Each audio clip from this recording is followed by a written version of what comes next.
Hello, my fellow story seekers. Welcome to Haunting Words. If you found this video, you're probably looking for something to help you drift off to sleep. And I'm here to deliver. Now, get comfy, turn off the lights, and let your mind wander as I take you through tonight's story. It started out like any other hike. The crisp morning air was a welcome change from the stifling humidity of the city, and the promise of a quiet escape into nature was exactly what I needed. I'd been feeling burnt out lately. Work had been overwhelming, and I just needed some time to myself. So, when I decided to take a trip out to the woods, it was meant to be a simple getaway. A reset, if you will. The plan was straightforward, nothing complicated. I packed my gear the night before: water, snacks, a map, a compass, and of course, a good pair of hiking boots. My backpack was light but efficient. As I loaded it into the back of my car, I felt a sense of peace. It had been a while since I'd gone hiking alone, and I looked forward to the solitude. Sometimes, nature had a way of putting things in perspective. The trailhead was only an hour's drive from the small town I called home. I parked my car in the dirt lot near the entrance, which was secluded enough that I didn't have to worry about crowds. It was a weekday, so I figured I'd have the place to myself. I slung my backpack over my shoulders and started down the trail, the soft crunch of leaves beneath my boots accompanying the stillness of the forest. The woods were quiet, almost eerily so. There wasn't a breeze rustling through the trees, no birds chirping overhead. The silence was thick, as if the forest was holding its breath, but I wasn't bothered by it. I was used to hiking in remote areas, and the quiet was actually comforting to me. As I walked deeper into the woods, the trail wound its way through towering pines and thick underbrush. I wasn't unfamiliar with the area. In fact, I had hiked this particular trail a few times in the past, and it was one of my favorites. It wasn't too long, only about 10 miles round trip, and the landscape changed enough to keep things interesting. The path was well marked, so I didn't worry too much about getting lost. There was a small clearing ahead where I planned to stop for lunch, maybe take some pictures. Just a peaceful day in the woods. At least, that's what I thought. The deeper I went, the more I noticed the subtle shifts in the environment. The air seemed cooler as I climbed higher into the foothills, and a faint mist began to rise from the ground, clinging to the trees like some kind of unseen fog. I stopped for a moment to take it all in. There's something mesmerizing about the stillness of a mist-covered forest. It was beautiful in a way that felt almost otherworldly. I paused for a few seconds longer than I had planned, letting the peacefulness wash over me before I continued down the trail. There was no clear indicator that something was off. No sign, no unnatural sound. But as I moved deeper into the forest, something began to feel different. A quiet unease settled in my stomach, not from anything I could pinpoint, but just a general sense that I wasn't alone. That wasn't unusual, though. In the woods, you're often reminded that you're just one small part of a much larger ecosystem. But this felt different. I shook off the feeling.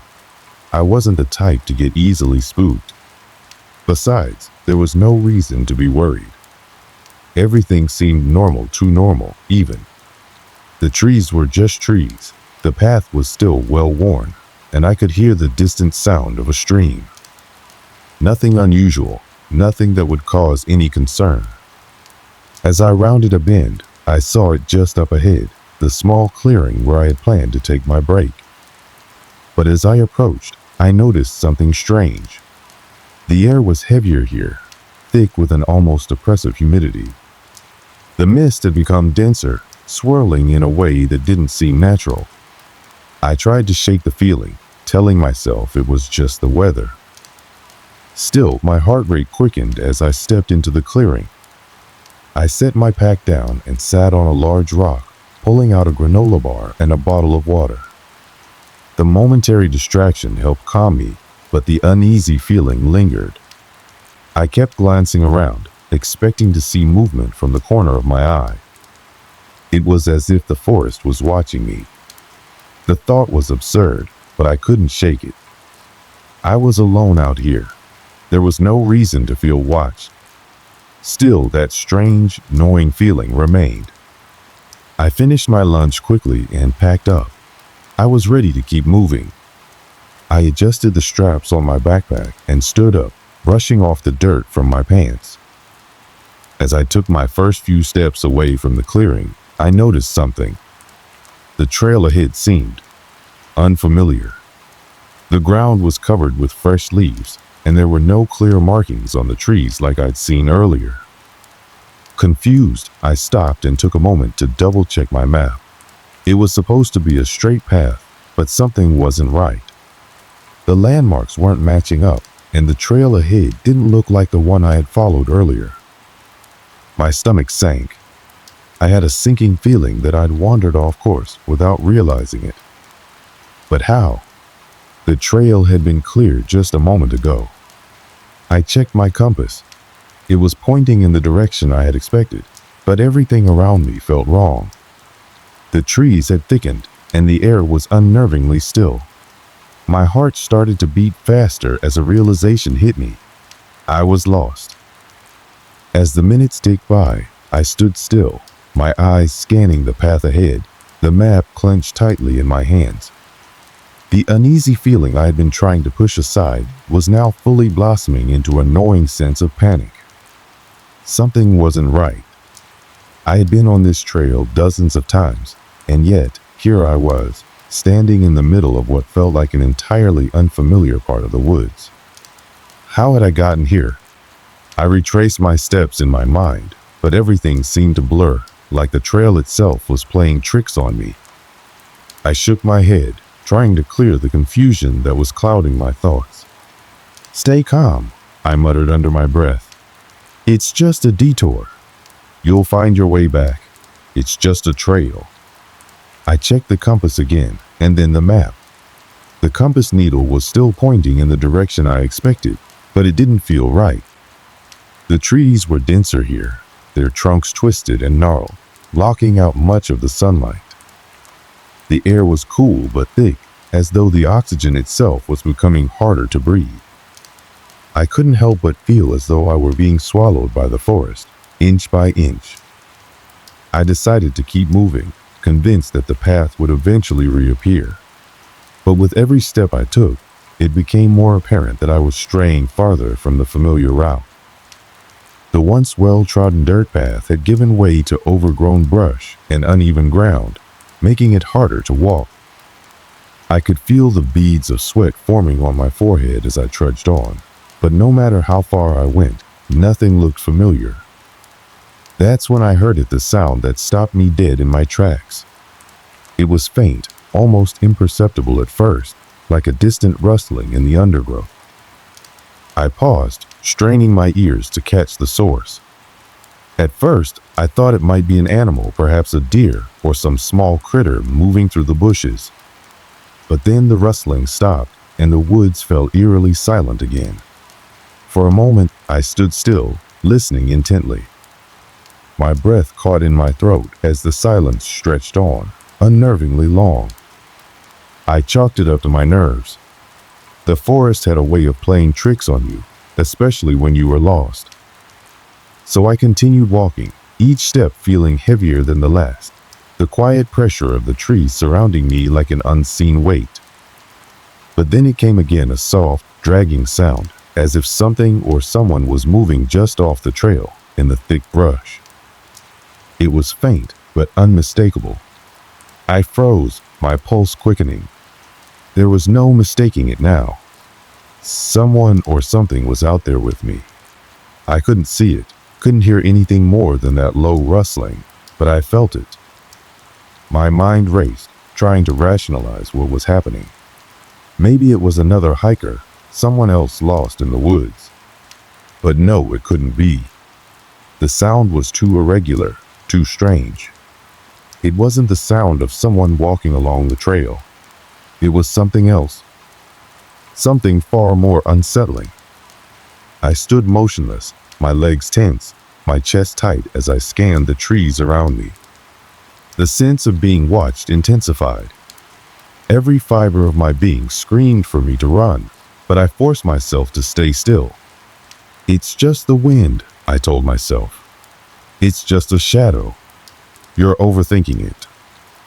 I looked down at my map again, trying to focus on the task at hand. I had to find my way out. There was no use standing around waiting for something I couldn't see. But as I shifted my gaze back to the forest around me, my heart nearly stopped. Just beyond the tree line, not more than 30 feet away, I saw it. A shadow, darker than the trees, moving slowly across the ground. My stomach lurched as the blood drained from my face. There was no way I could mistake it. It was something moving, something large, shifting through the undergrowth, just out of sight. I took a step back, my breath shallow, my mind racing. This wasn't a person. This wasn't a normal animal. Whatever it was not natural. I should have run. I should have turned and bolted in the opposite direction without looking back. But something held me there, paralyzed by both fear and curiosity. The shadow continued to move, slowly, deliberately, and then nothing. The rustling stopped. The shadow vanished into the thick trees, as if it had never been there at all. My heart hammered in my chest as I stood frozen in place, trying to make sense of what had just happened. Had it been my imagination? Had I just seen a trick of the light? Or was there something else out there in those woods? I couldn't stand there any longer. My legs, despite the fear that gripped them, began to move of their own accord. I started walking again, my pace quickening. I had to get out of here. There was no more time to waste. I needed to find the trail. But even as I walked faster, the sound of that rustling followed me, faint but persistent. I couldn't tell if it was my own paranoia or if it was really there. But it felt like something was always just a few steps behind me, waiting. I pushed through the trees, trying to shake the feeling of being followed. Every crack of a twig underfoot, every gust of wind made me flinch. The silence between the sounds was worse than the noises themselves. It was as if the forest itself was holding its breath, waiting for something to happen. As the minutes dragged on, I finally came to a small rise in the land, a slight hill that gave me a better view of the surrounding area. I paused there, hoping to get my bearings, but all I saw was more of the same dense woods, stretching endlessly in every direction. The path I had been following had completely disappeared, swallowed up by the underbrush. I checked my compass once more, but the needle seemed to be spinning in circles, refusing to settle on any direction. That's when it hit me. I had no idea where I was. The trail had vanished completely. I was lost, completely and utterly lost, and whatever had been following me in the woods was still out there. My thoughts were interrupted by a new sound. This time, it wasn't a rustling or dragging. It was a heavy, wet thud, like something large and solid had hit the ground nearby. I froze again, every muscle in my body tense with fear. I scanned the woods, my eyes darting around, looking for any sign of movement. But there was nothing. The forest was still, silent once more. The thud seemed to echo in my mind, reverberating through the air, as if it had been louder than it actually was. I turned in the direction of the sound and began walking again, slowly now, more cautiously. My heart pounded in my chest, the sound of my own footsteps so loud in my ears that I wondered if whatever was out there could hear me. I wasn't alone. I couldn't shake the feeling that something or someone was watching me. And now, I had no idea which way to go. The unease that had been simmering beneath the surface had turned into full-blown dread. The forest, which had seemed like a peaceful refuge earlier, now felt like a trap. The trees were closing in, and the shadows were growing longer with every passing minute. Something was wrong in these woods, and I was about to find out just how wrong it could get. The air around me was thick now, almost suffocating, as if the forest itself had become a living entity, watching and waiting. I kept walking, my eyes darting between the trees, searching for anything that could give me a clue as to what was going on. My mind was spinning, the events of the past few hours mixing together in a haze of confusion and dread. The rustling sound, the shadow I had seen, and that strange thud still echoed in my mind. But now the woods seemed to be alive in a way I had never felt before. It was as if the forest had become more aware of me, and the very ground beneath my feet had become an obstacle, a barrier designed to keep me from escaping. Every step felt like it took more effort than the last, and the air seemed heavier, thick with the scent of damp earth and decaying leaves. The further I walked, the more I noticed how unnatural everything had become. The trees, twisted and gnarled, their branches reaching out like long, bony fingers, seemed to lean in closer as if trying to trap me. The sunlight that filtered through the canopy above was dimming, casting long shadows that seemed to stretch and move of their own accord. I paused for a moment, trying to steady my breath, but it felt as though the air itself was becoming harder to breathe. I looked around again, my senses heightened, the sound of my heart pounding in my chest, the only thing I could hear clearly. The silence was oppressive, too silent. No birds singing, no rustling of small creatures in the underbrush. It was as if the entire forest had gone still, holding its breath, waiting for something to happen. Or maybe, waiting for me to make the first move. I had to keep moving. There was no other choice. I couldn't stay here, frozen in place, paralyzed by fear. I pulled myself together and continued on, each step heavier than the last. As I walked, the strange sensations grew stronger. It felt as though the air was vibrating, humming with an energy I couldn't understand. And then came the footsteps. At first, I thought it was just the sound of my own boots crunching through the undergrowth, but then I stopped. The sound had changed. It was a faint crunching, but it wasn't in sync with my movements. Something was walking behind me. I could hear the soft, deliberate steps on the forest floor, close but not too close. I spun around quickly, but there was nothing there. Just the trees, the thick underbrush, and the silent woods. My pulse quickened. Was I losing my mind? Was this the result of exhaustion and fear playing tricks on me? I couldn't tell, but I couldn't ignore it either. I turned and continued walking, the crunching footsteps echoing in my mind, never too far behind. It wasn't just the sound of walking anymore. It was a presence, a weight in the air, a sense that something was following me, waiting for me to make a mistake, waiting for me to look back or stop. But I didn't stop.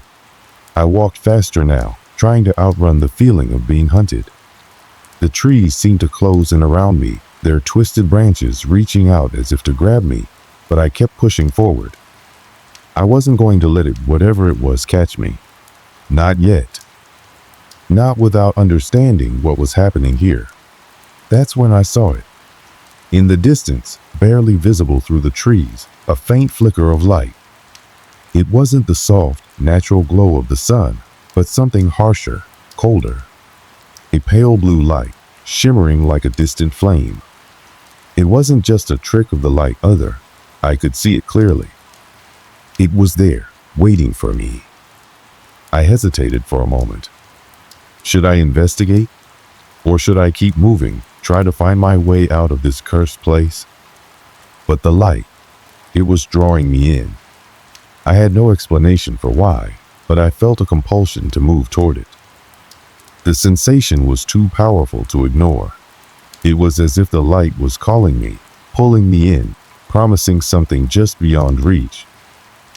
I started toward the light, my legs moving without thought. The ground beneath me seemed to shift with every step, the earth soft and uneven. The air grew colder, and the further I walked, the stronger the feeling of being watched became. My eyes darted around, but I saw nothing. Yet, I couldn't shake the feeling that something was out there, just beyond my sight, always following. As I neared the light, the surroundings began to change. The trees grew sparse, their trunks twisted and blackened as though burned. The underbrush was thinner now, replaced by patches of bare earth, cracked and dry. The atmosphere felt wrong. There was a heaviness in the air that made it hard to breathe, and I could feel my heart pounding in my chest. The light flickered again, growing brighter as I approached. It was now clearly visible, a pale blue flame, hovering just above the ground, flickering in the breeze. I stopped several feet away from it, mesmerized by its unnatural glow. It seemed to be waiting for me, beckoning me closer. I reached out a trembling hand, the urge to touch it overwhelming. But as soon as my fingers were inches from the flame, a low, guttural sound broke the silence. A growl, deep and resonant, vibrating through the ground beneath me. It was coming from behind me.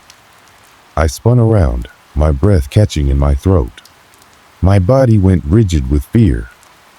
There, standing just at the edge of the clearing, was a figure tall, shadowed, and indistinct. Its form seemed to flicker in and out of view, as if it were made of smoke or mist. It was too tall to be a person, too strange. The shape moved closer, and I could feel its presence, cold and suffocating. My instincts screamed at me to run, but my feet were frozen to the spot, my body paralyzed by fear. The figure didn't speak. It didn't need to. Its presence alone was enough to send a wave of terror crashing over me. I could feel its gaze, even though I couldn't see its eyes. It wasn't a person. It wasn't anything human. Whatever it wasn't here to help me. The ground trembled beneath me, and I realized too late that I had stepped too far into the forest's grasp. The light flickered one last time, and then, as if in response to the creature's silent command, it extinguished, plunging the clearing into darkness. The growl echoed again, louder this time, followed by a series of rapid, clawing sounds. Something large and heavy was moving through the underbrush, but I couldn't see it. The creature, whatever it was, hadn't moved, but I knew it was waiting. Waiting for me to make my next move. I had to leave. The forest was alive, and it wasn't going to let me go without a fight. I turned to run, but the trees closed in around me, their branches grabbing at my clothes, pulling me back. The growls and scraping sounds intensified, and I could feel the creature's presence behind me, moving faster now. I had to escape. I had no choice. But the further I ran, the more the forest seemed to shift, to twist and warp. I had no idea where I was anymore. The path had disappeared completely, and I was lost deeper than I had ever been before. The sound of my own heartbeat, the heavy thud of my breath, was all I could hear as I pushed forward, trying to outrun the thing behind me. The forest was alive, and I was its prey. I was running, not knowing where to, only knowing that if I stopped, it would catch me. The trees, once familiar, now seemed like giants, reaching out to ensnare me. My breath was ragged, my heart pounding in my chest like a drumbeat of terror. Each step I took felt like it was digging me deeper into the forest's sinister hold, pulling me further from any chance of safety. I couldn't see the creature anymore, but I could feel it, the weight of its presence looming over me, just out of sight. The growls had stopped, replaced by the sound of heavy footsteps too heavy to be human. The thud of its steps was rhythmic, deliberate, closing in on me. My mind raced, trying to make sense of everything, but all I could focus on was the primal instinct to run. But where was I running to? The forest had become a maze, every turn leading to more of the same trees, shadows, and that suffocating feeling of being watched. It was like the woods themselves were shifting, rearranging to trap me, to ensure I never left. My legs burned with exhaustion, but my mind was too filled with fear to stop. I couldn't stop, not when it was so close. And then I saw it. Through the trees, the forest opened up into a clearing. I didn't know how I hadn't seen it before. But in the center of the clearing stood something that shouldn't have been there. It was a massive stone structure, half buried in the earth, ancient and covered in vines. At first glance, it looked like a ruin, a forgotten temple, or an old foundation, something that had been here long before the forest had claimed its hold. But as I drew closer, I saw the carvings on the stone, and they weren't ancient at all. They were fresh, as though someone or something had carved them only days, maybe hours ago. The air around the structure was different. I could feel a shift in the atmosphere, a tangible heaviness that made my skin crawl. It wasn't just the presence of the creature anymore. It was something darker, something older. The stone structure wasn't a relic. It was a warning. I should have turned around. I should have run back into the woods, back toward the path I had lost. But my body moved on its own, drawn toward the structure, as if some invisible force was pulling me closer. My feet carried me across the clearing, and I was standing before the stone, unable to tear my gaze from the carvings. The markings were strange, a mix of symbols and figures, all twisted and wrong. They seemed to move, or rather to shift under my gaze, as if they were alive. Some of them were familiar patterns I had seen in books or old stories, but others were completely alien. They seemed to burn with an unnatural energy, a pulsating light that made my stomach twist. This was no ordinary structure. This was something alive. And that's when I heard it. A low growl, deeper and more guttural than any sound I had heard before. It was coming from behind me, from the edge of the clearing. I spun around, my heart leaping into my throat, and that's when I saw it, the creature. It wasn't like I had imagined. It wasn't just a shadow or a figure made of mist. No, this was real. A beast, standing nearly 8 feet tall, its body covered in matted black fur that seemed to shimmer with a sickly glow. Its eyes were the most unnatural part pale, almost white, glowing with an otherworldly light that pierced through the darkness of the forest. Its mouth was stretched wide in a grotesque grin, revealing rows of jagged yellow teeth, each one as sharp as a blade. I froze. I couldn't move. My body was locked in place, paralyzed by the sheer terror of what I was seeing. The creature didn't just stand there. It moved toward me, each step slow and deliberate, its eyes never leaving mine. The growl deepened, vibrating through the air like thunder, and I could feel my chest tighten with fear, my breath shallow and quick. But it wasn't just the creature that terrified me. It was the realization that this thing was not alone. From the darkness of the forest, more shapes emerged. Shadows that were more than just shadows, twisted, hunched figures that moved with a strange, jerky motion. There were dozens of them, all emerging from the trees, their glowing eyes fixed on me, their snarls filling the air. I was surrounded, and I realized then that the forest had not been playing tricks on me. It hadn't been trying to scare me. It had been guiding me. It had been leading me here, to this moment. The creature at the front of the pack, its eyes still locked on mine, let out another growl, low and threatening. It stepped closer, and I could feel its presence in the air, thick and suffocating. It wasn't a creature of flesh and bone. It was something darker, something older. Something that had existed long before the first trees had been planted in this forest. And then, as if on cue, the air shifted. A sound like a deep rumble echoed from the stone structure, vibrating through the earth beneath my feet.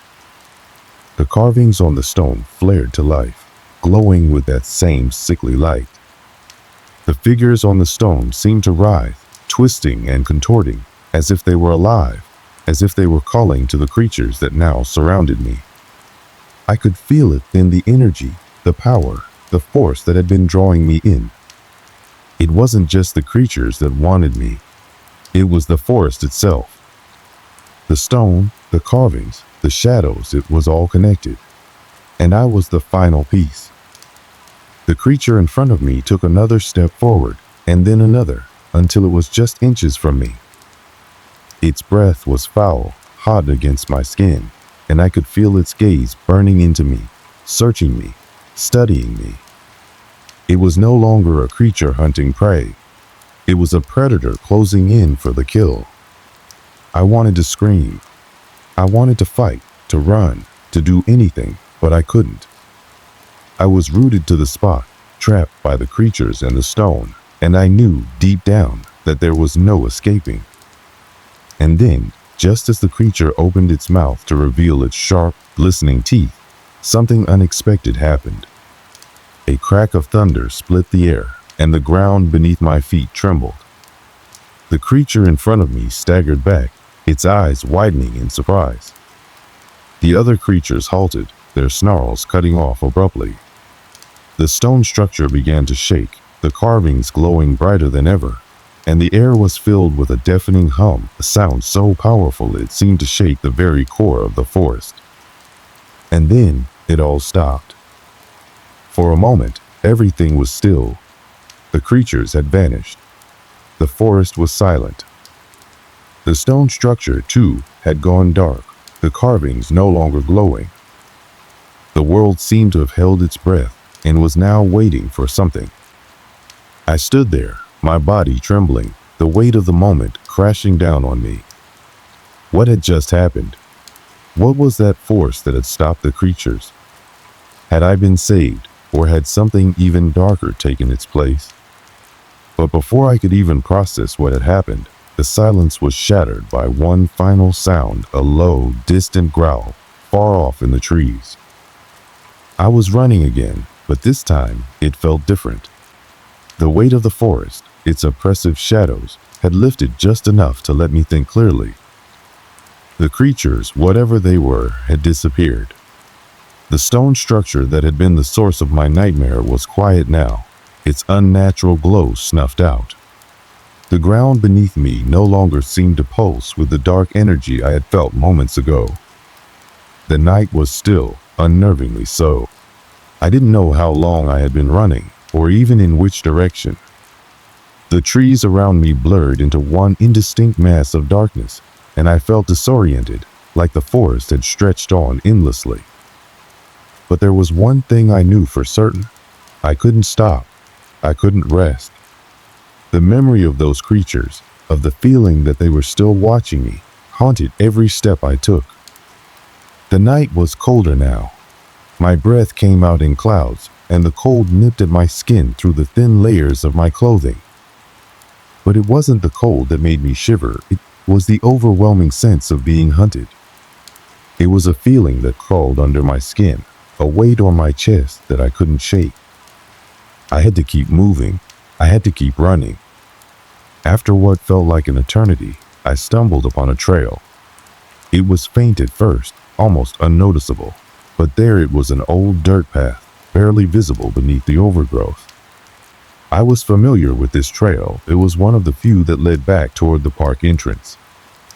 The faintest sense of hope flickered in my chest, but it was quickly replaced by doubt. Was it a trick? Was the forest pulling me deeper still? I hesitated for only a moment before I forced myself forward.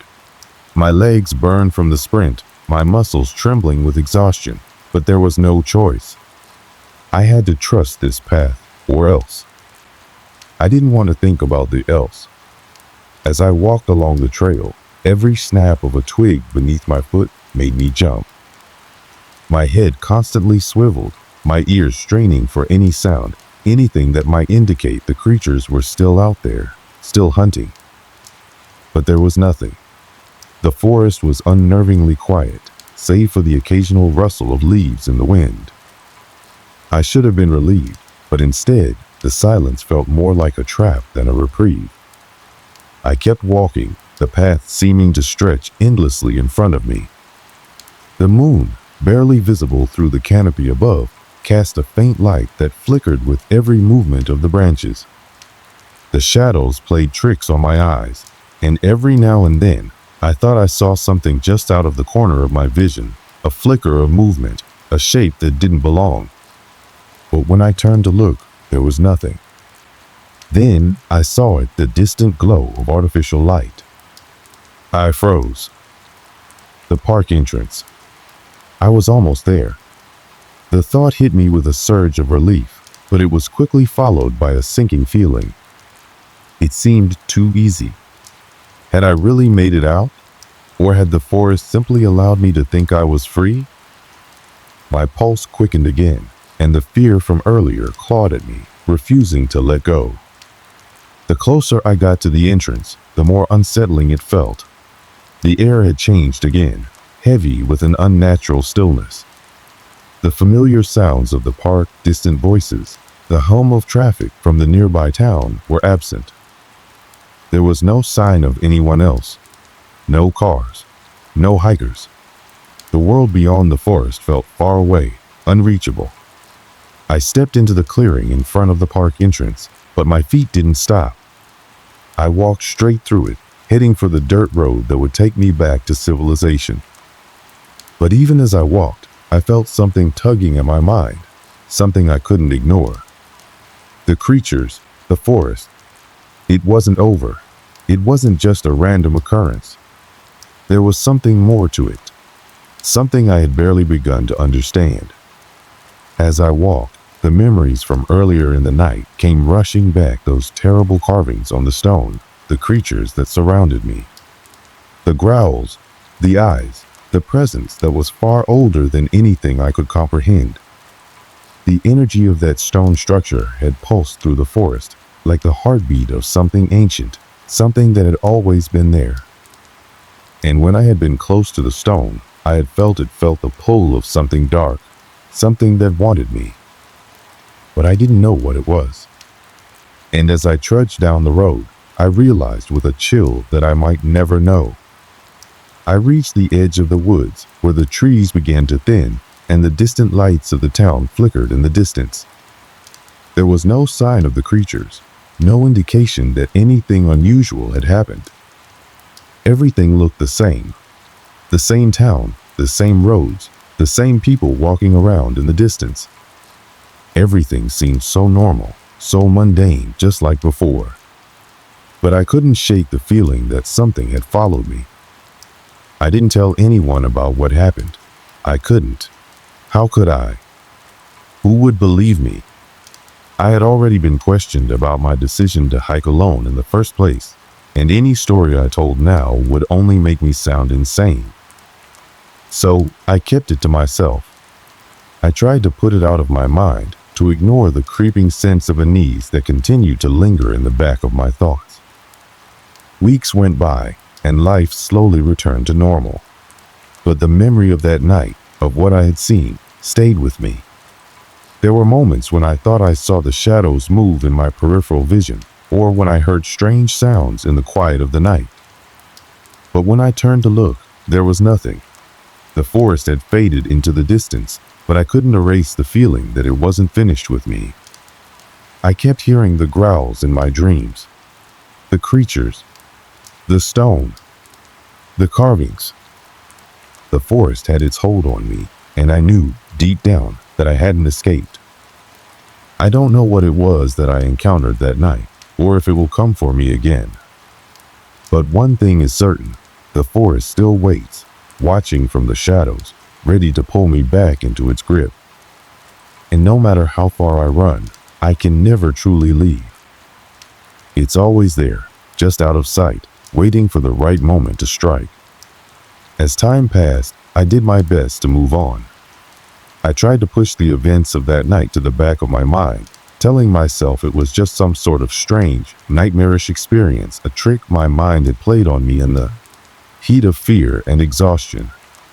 I went back to my usual routine, spent time with friends, and tried to regain some semblance of normalcy. But deep inside, I knew that the night in those woods had changed me forever.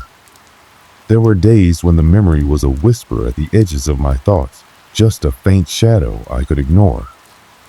But there were also nights when it came rushing back, vivid and sharp. The growls, the eyes, the presence like an itch I couldn't scratch. It stayed with me. It wasn't just the forest that had left its mark on me. It was the knowledge that something ancient, something far older than the trees themselves, was out there. Something that wanted me and would never let me go. I avoided the woods for a while, afraid that going back would pull me deeper into whatever it was that had been stalking me that night. But eventually, the nagging curiosity got the best of me. I knew I had to go back to see for myself if the forest was truly as dangerous as I remembered, or if it had all just been a product of my fear. So I returned to the same trail. I don't know what I was expecting. Perhaps I was hoping that the place would have changed, that the nightmarish presence I had felt would be gone. Maybe I was searching for closure, for some way to convince myself that the forest, and whatever was in it, was just a figment of my overactive imagination. Or perhaps, deep down, I was hoping for a confrontation, something that would finally put my mind at ease. I arrived at the park entrance, the same one I had fled from so many months ago. At first, nothing seemed different. The park was quiet, as it always was, peaceful, even. The trees loomed tall, casting long shadows across the dirt path, but there was no sign of the darkness I had felt before. The air was calm, unthreatening. For a moment, I felt like I was being foolish for ever having believed in that terrifying presence. But then I stepped further into the woods. The moment I crossed the threshold, the air shifted. It wasn't the same oppressive weight I had felt before, but there was a subtle, almost imperceptible change. A shift in the atmosphere, like the forest was aware of my presence. The trees seemed taller, more imposing, their twisted branches reaching out like gnarled hands. The path before me, once so familiar, now felt alien, as if the forest had taken on a life of its own since that night. I walked deeper, my heart pounding in my chest. Each step felt heavier than the last, like the ground itself was resisting my presence. I could almost hear a soft hum in the air, like a distant vibration, but when I stopped to listen, it was gone. I shook my head, trying to push away the irrational thoughts. But I couldn't shake the feeling that I wasn't alone. The shadows between the trees seemed to shift, as if something was watching me, waiting. And then I heard it, the faintest sound. It was a low growl, barely audible, but unmistakable. My breath caught in my throat. The same growl I had heard that night. The same creatures, or whatever they were still here, in this place, and they were waiting. Panic surged through me, and I turned to run, but my legs wouldn't move.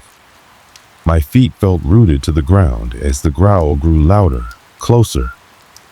It was coming from all around me now, not just one sound, but many, like the very forest itself was alive with a hunger that was growing by the second. I could feel my heartbeat thundering in my chest, drowning out everything else, as the growls turned to snarls, sharp and jagged, tearing through the silence of the trees. And then I saw them. Out of the darkness between the trees, a pair of eyes gleamed, cold and predatory. Then another, and another. The creatures. They weren't just figments of my imagination, not just a trick of the light. They were real, and they were closing in. I stumbled backward, my mind racing, trying to find some way out. But the creatures, those strange, horrible things, emerged from the shadows, their bodies shifting in unnatural ways. Their faces were twisted, features like something caught between human and beast, and their movements were erratic, unsettling. They were the stuff of nightmares, and they were here. In that moment, I realized something that sent a wave of cold terror washing over me. The forest had never let me go. It had been waiting for my return. The creatures weren't just hunting me. They were protecting something ancient and powerful that lay hidden deep within the woods. And it was clear that it wasn't done with me yet. I don't know how I made it out of the forest that day. My legs were weak, my heart pounding in my chest, but I ran like I had never run before, my mind screaming at me to keep moving, to get out before the creatures caught up to me.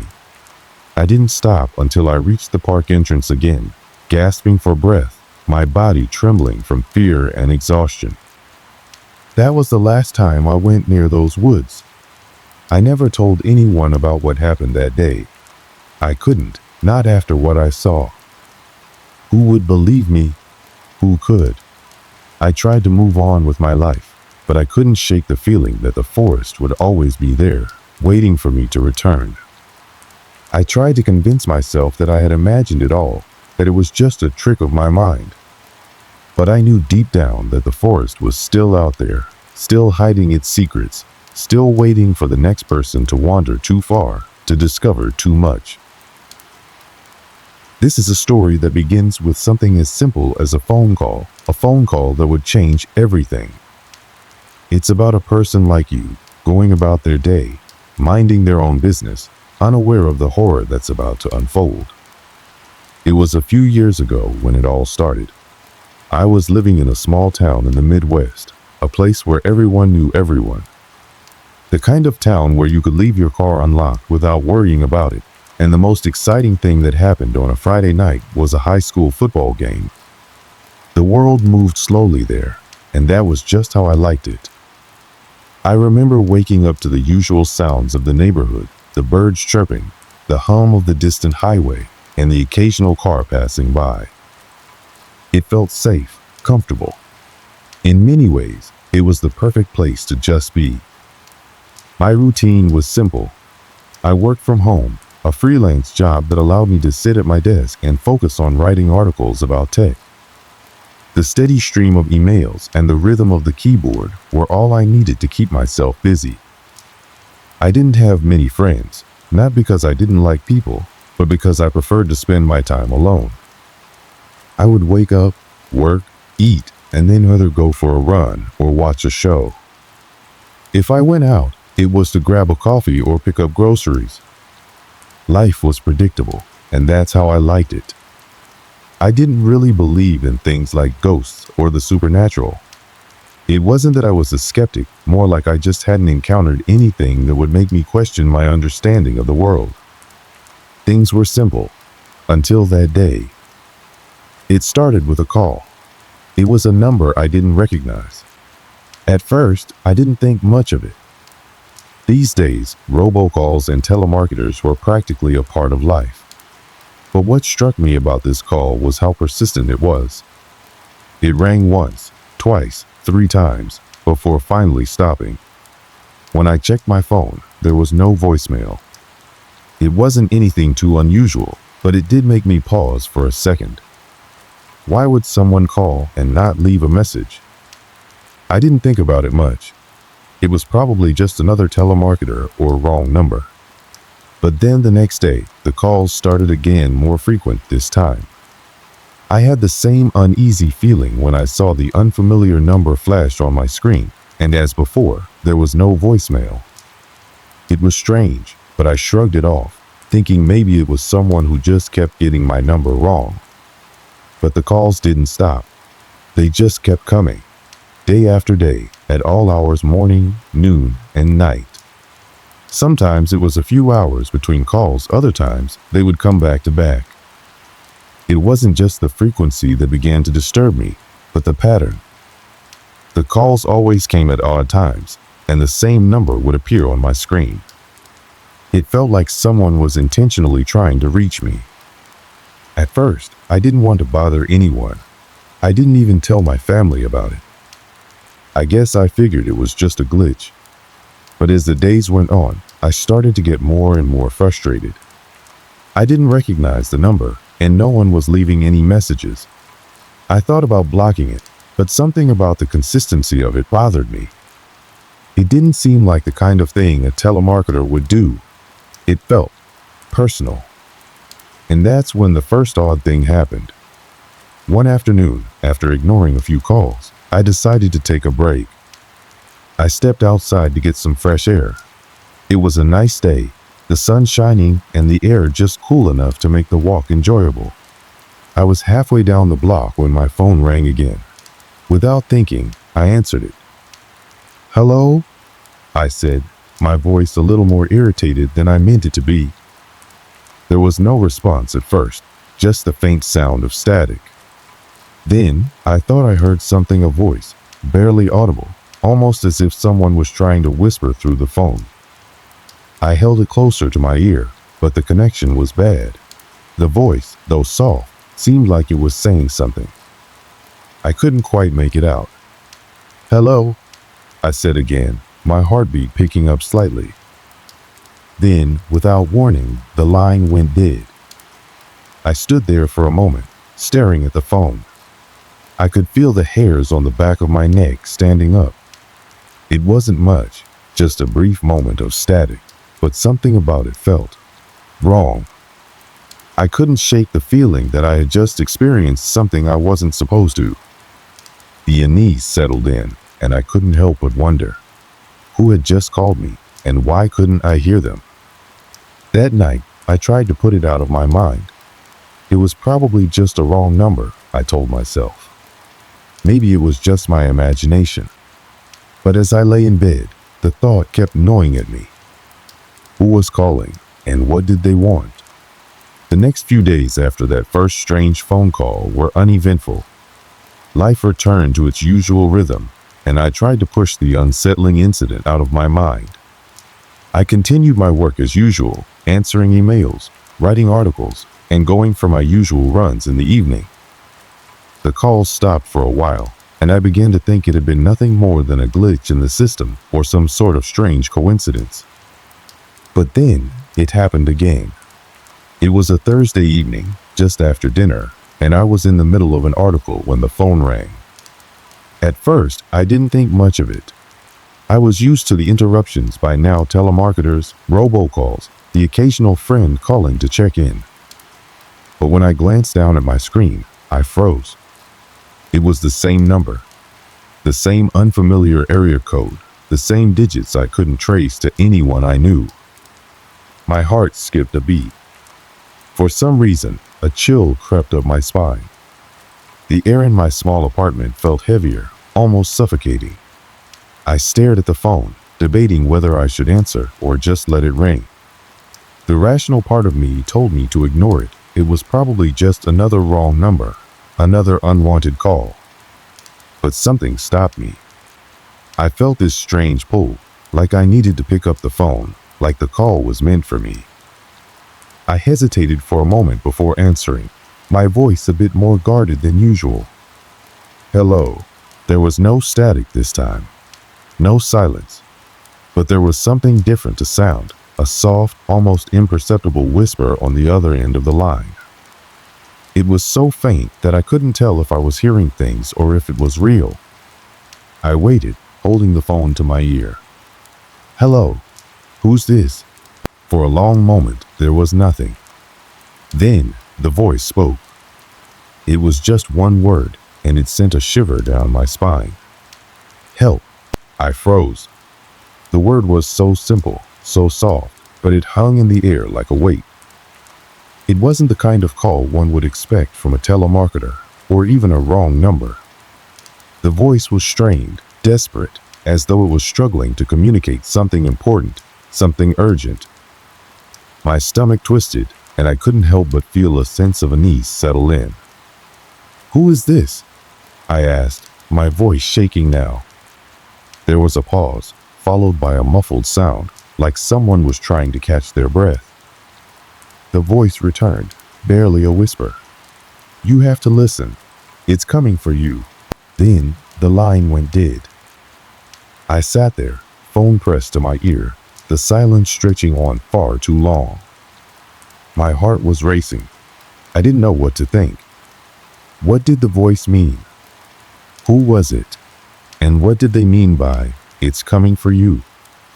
I hung up the phone, but the sense of dread lingered. My mind raced with possibilities. I was used to the occasional weird or unsettling experience, but this was different. This felt real. This felt like something more than just a strange call. But I couldn't bring myself to tell anyone. I didn't want to sound crazy. I didn't want to explain to someone that I had received a cryptic phone call from a stranger who seemed to know something about me. I was alone in this. I tried to distract myself. I went back to work, focusing on my article, but it was hard to concentrate. My thoughts kept drifting back to the voice on the phone, to the word help, and to the cryptic message about something coming for me. I couldn't shake the feeling that I was being watched, that someone or something was lurking just out of sight. The next day, I couldn't focus on anything. I kept checking my phone, half expecting another call from the same number. But nothing came. The silence was deafening. I almost wished I had received another call, just to know what was going on, just to get some answers. But the more I thought about it, the more I realized that I didn't want to know.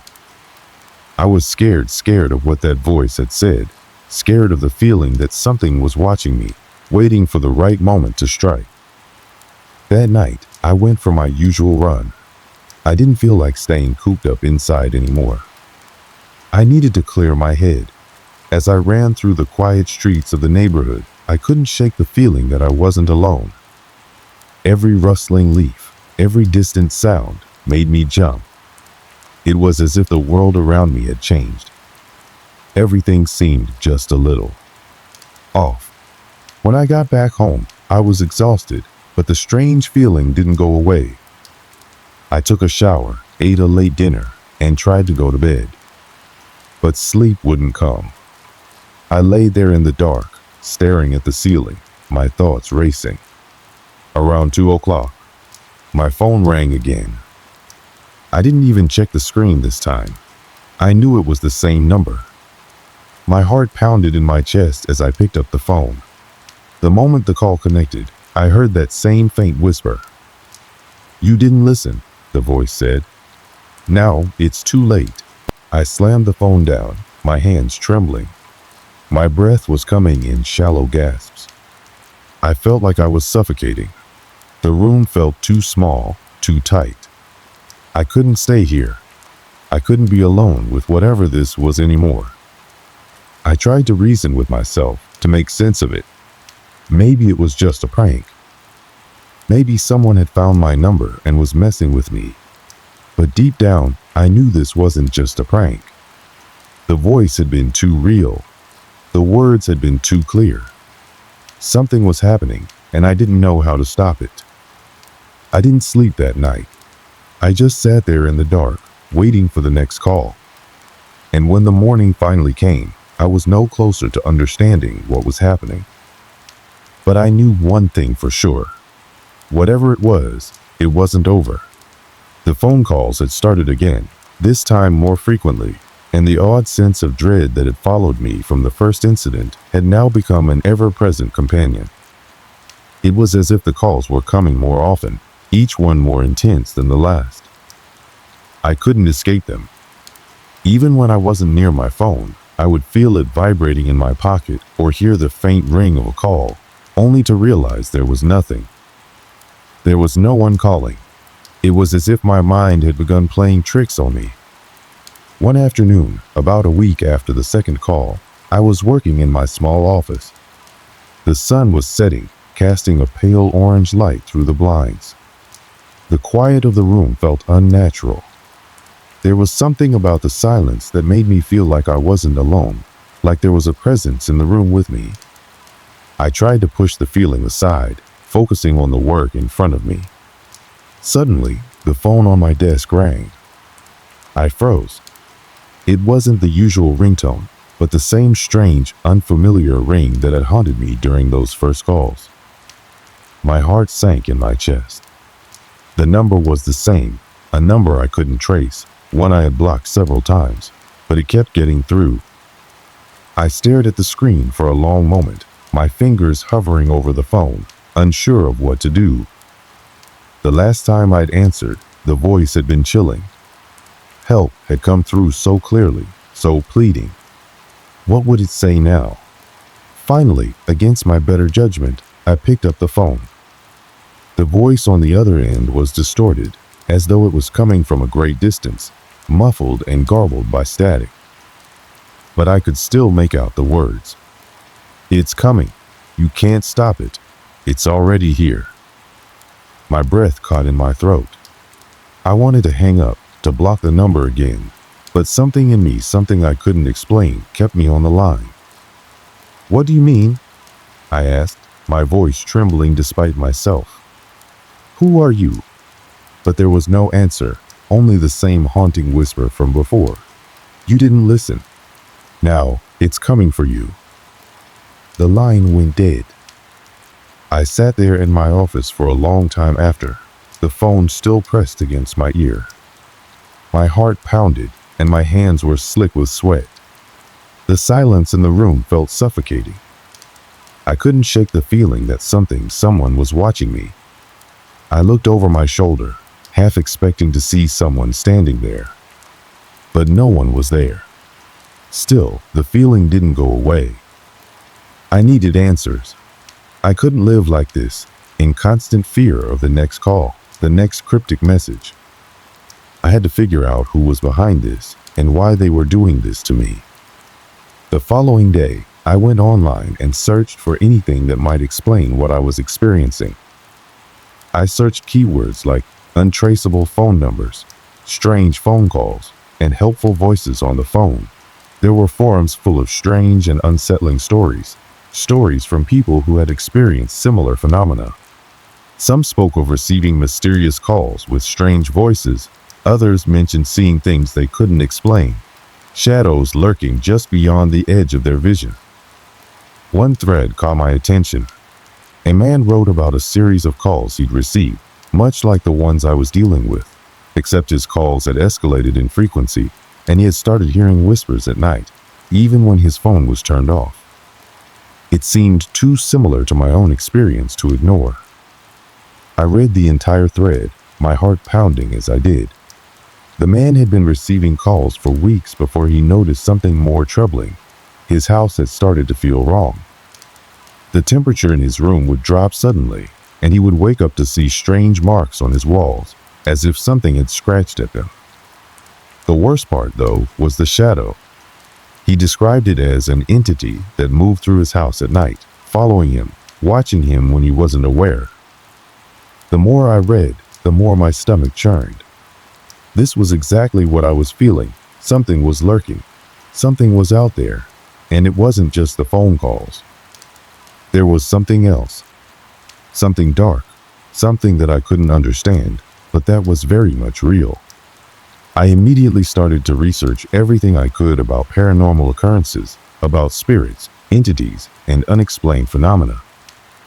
I wasn't sure if I believed in that sort of thing, but at this point, I was willing to consider anything. I visited forums and watched videos about haunted places and strange occurrences, looking for patterns or similarities. And the more I looked, the more I realized that the things I was experiencing were not unique.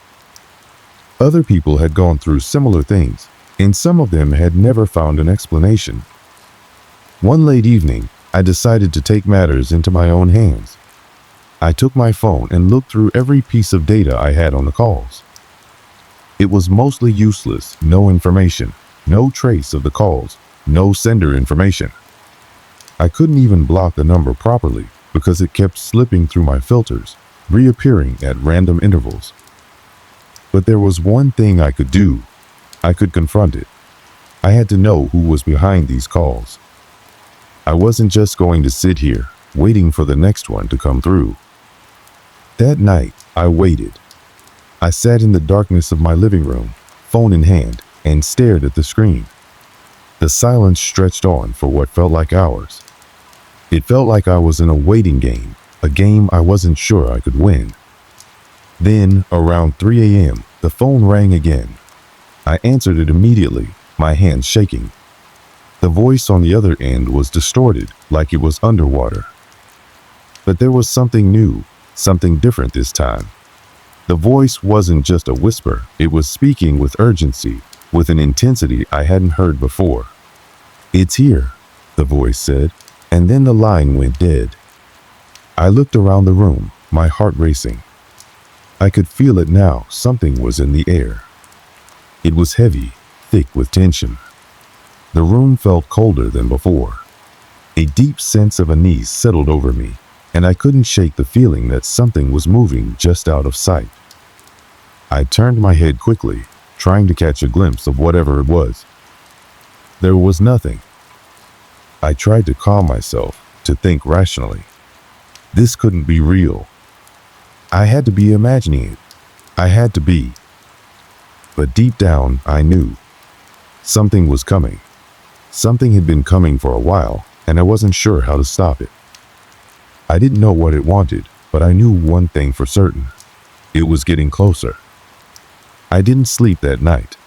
The feeling in my chest, that nagging sense of something sinister, had intensified to the point that I couldn't ignore it any longer. The whispers, the phone calls, the shadows in the corners of my room, they were all real. And worse, they were starting to take on a life of their own. The phone rang again around 3 o'clock, just as it had the night before. But this time, something was different. There was no static. There was no distortion. The voice on the other end was clear, almost too clear, like it was standing right next to me, breathing into my ear. "Why didn't you listen?" it asked, in a voice that was strangely calm, almost familiar. It sent a chill through my body. "You should have stopped. Now, there's no going back."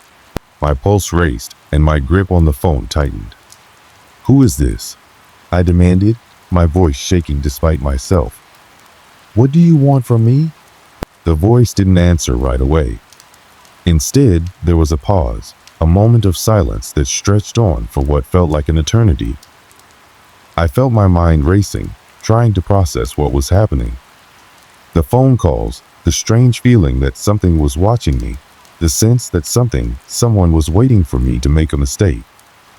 I had been so caught up in the fear of it all, I hadn't stopped to think that I might actually be dealing with something. Something real. "I want you to understand," the voice said finally, its tone now colder, more calculated. "This was never about you. It's about what you did. You woke it up. Woke it up." The words hit me like a punch to the gut. I couldn't process what I was hearing. What was the voice talking about? What had I done? I had to know. I had to understand what was happening, why this was happening to me. Who did I wake up? I whispered, my throat dry, my breath coming in shallow gasps. The voice didn't respond right away. Instead, I heard a faint rustling sound on the other end of the line, like someone was moving. It wasn't the sound of a person, though. It was something else.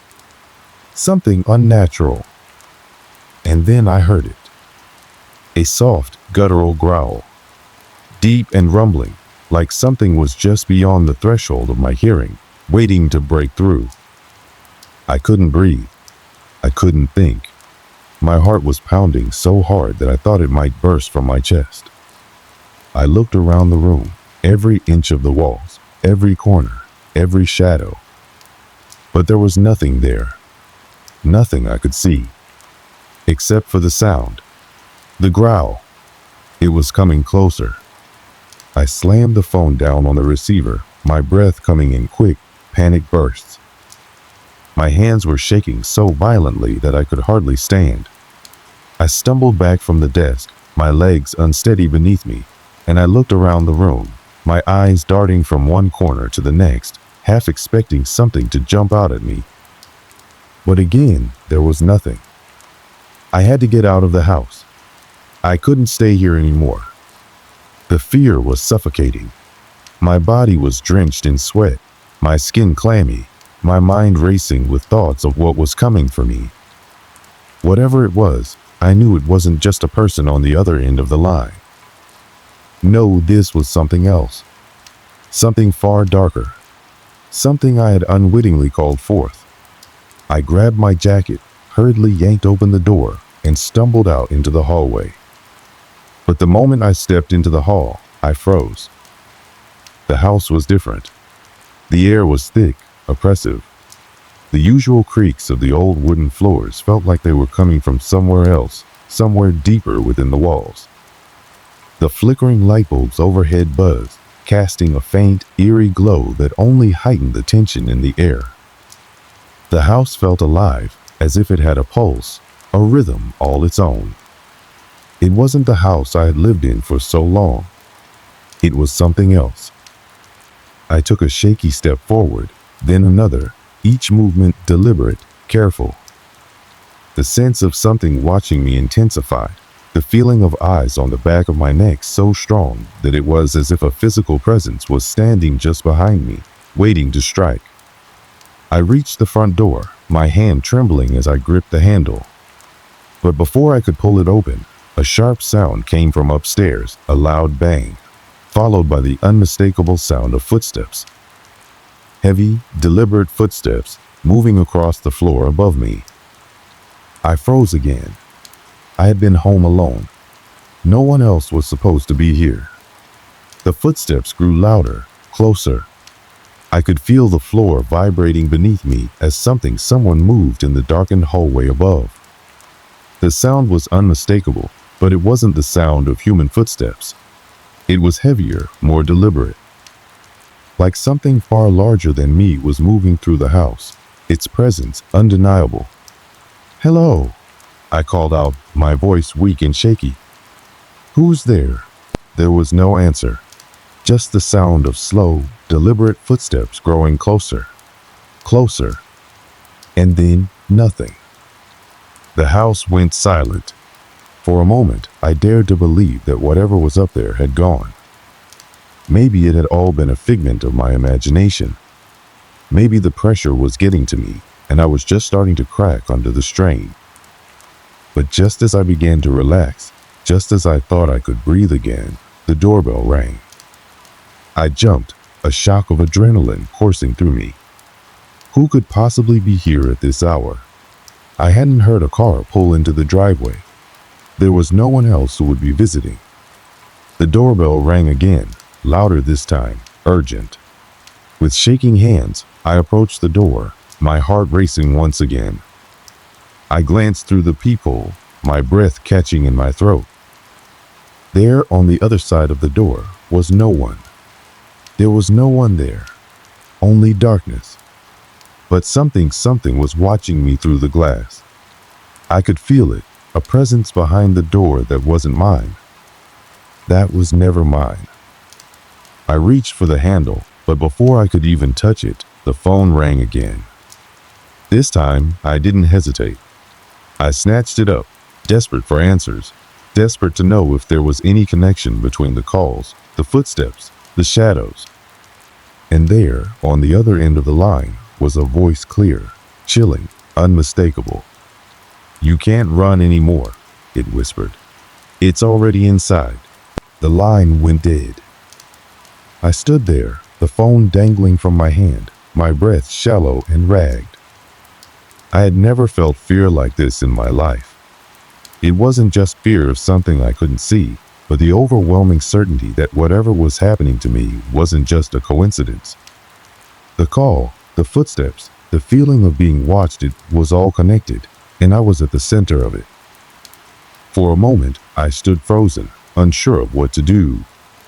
The weight of the situation was too much to bear. My mind raced with options. Should I leave? Should I try to confront it? But the doorbell, the phone call, the presence in the house, they all told me the same thing. I wasn't in control anymore. And it scared me to my core. I finally made a decision. I couldn't stay here any longer. The house, my home, was no longer a place of safety. It had turned into a prison. And the walls, the floorboards, the windows, they were all closing in on me, inch by inch. Without a second thought, I grabbed my coat and bag, stuffing only the essentials inside my wallet, keys, phone. As I rushed toward the front door, my hands trembling uncontrollably, I caught one last look around the living room.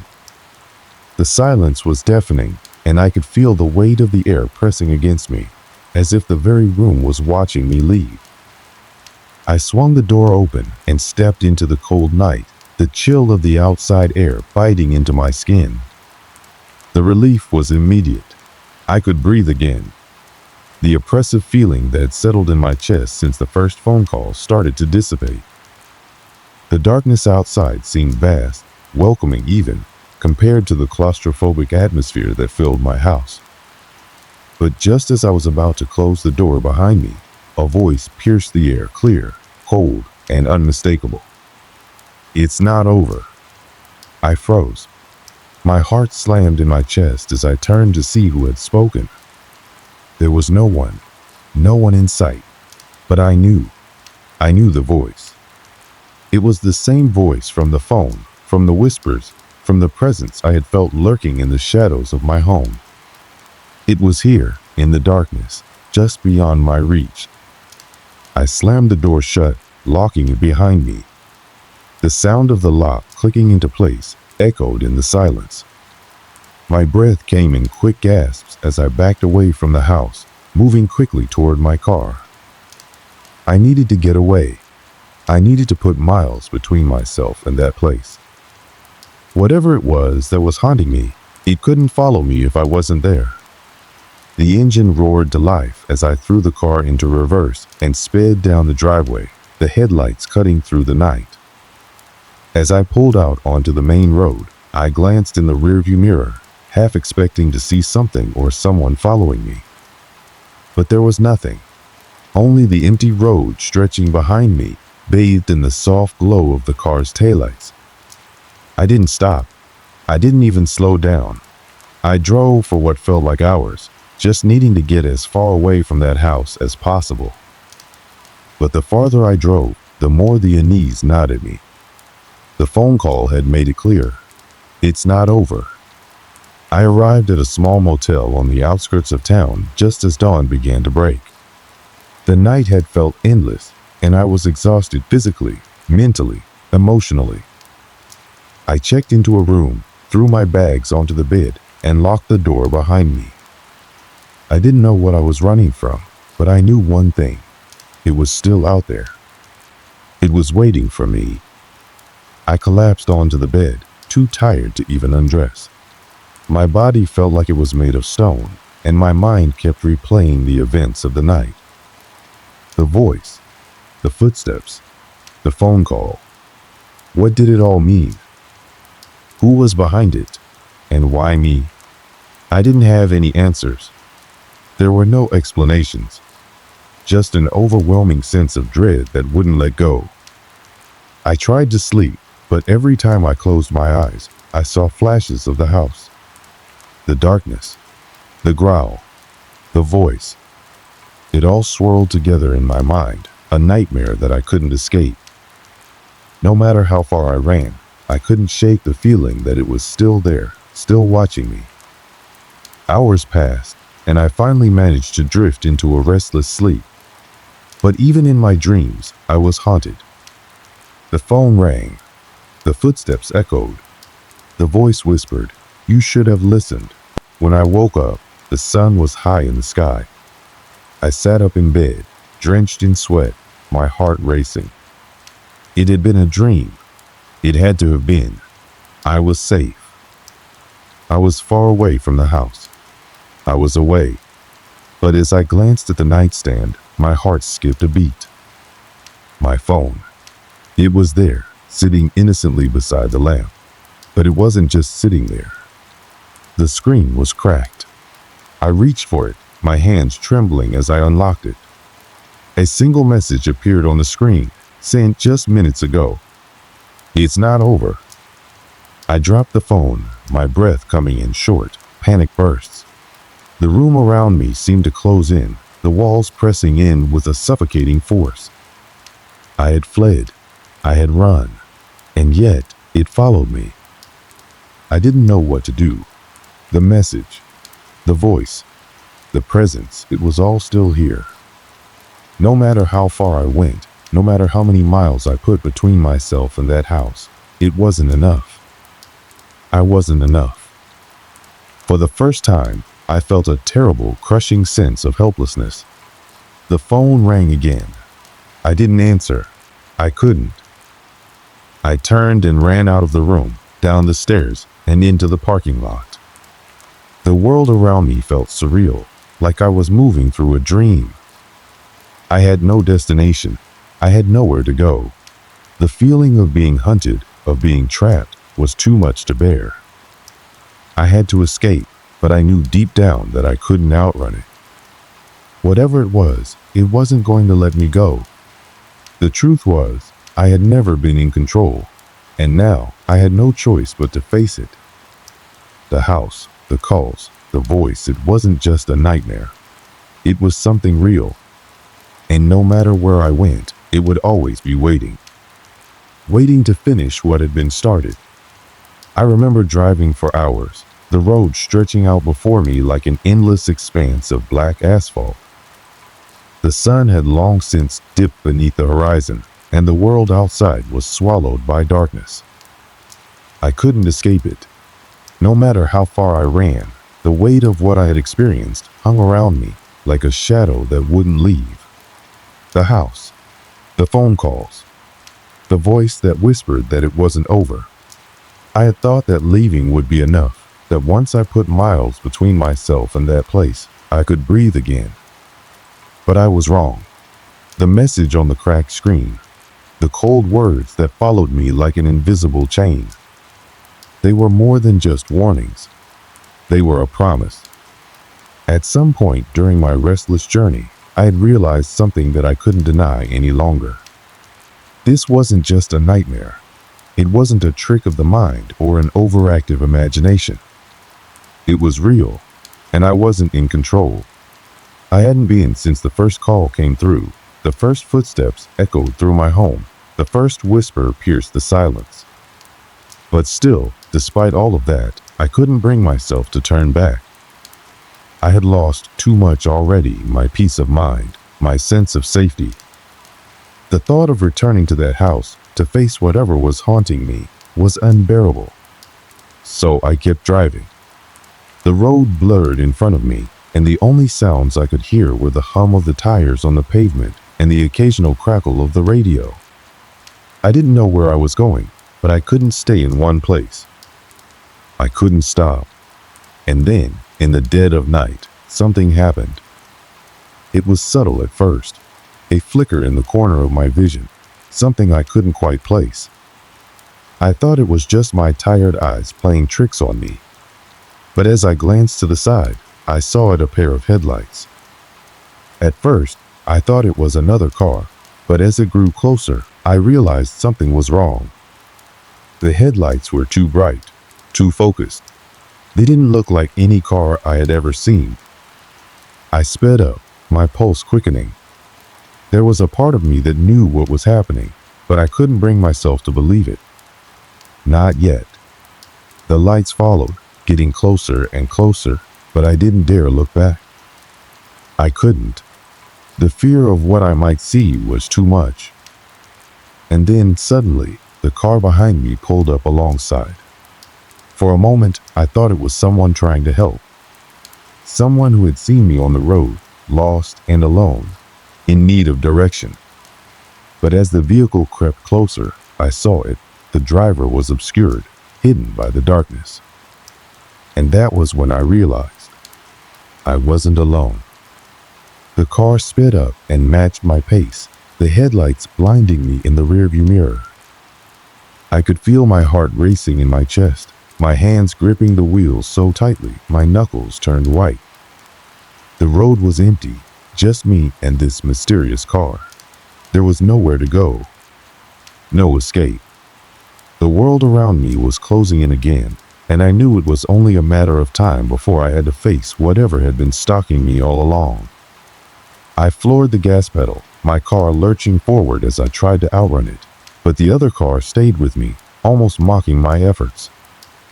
It was a twisted game of cat and mouse, and I was the mouse. My mind raced for a plan, for something I could do, but I came up empty. I wasn't prepared for this.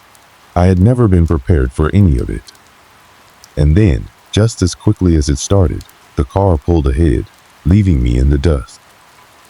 My eyes burned with the glare of its headlights as it sped away, disappearing into the night. I didn't know what to think. Was it gone? Was it over? I slowed down, my heart still pounding in my chest, and pulled over to the side of the road. I didn't know where I was anymore. I didn't care. I just needed to stop. To breathe. To process everything that had happened. But as I sat there in the stillness of the night, something inside me told me that I couldn't out on this. I had thought that leaving everything behind would make it go away. But no matter where I went, no matter how far I ran, the darkness would follow. It always would, because it wasn't tied to a place. It was tied to me.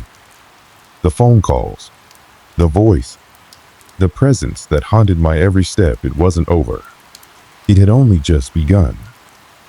I thought I could find peace by running, but there was no escaping it.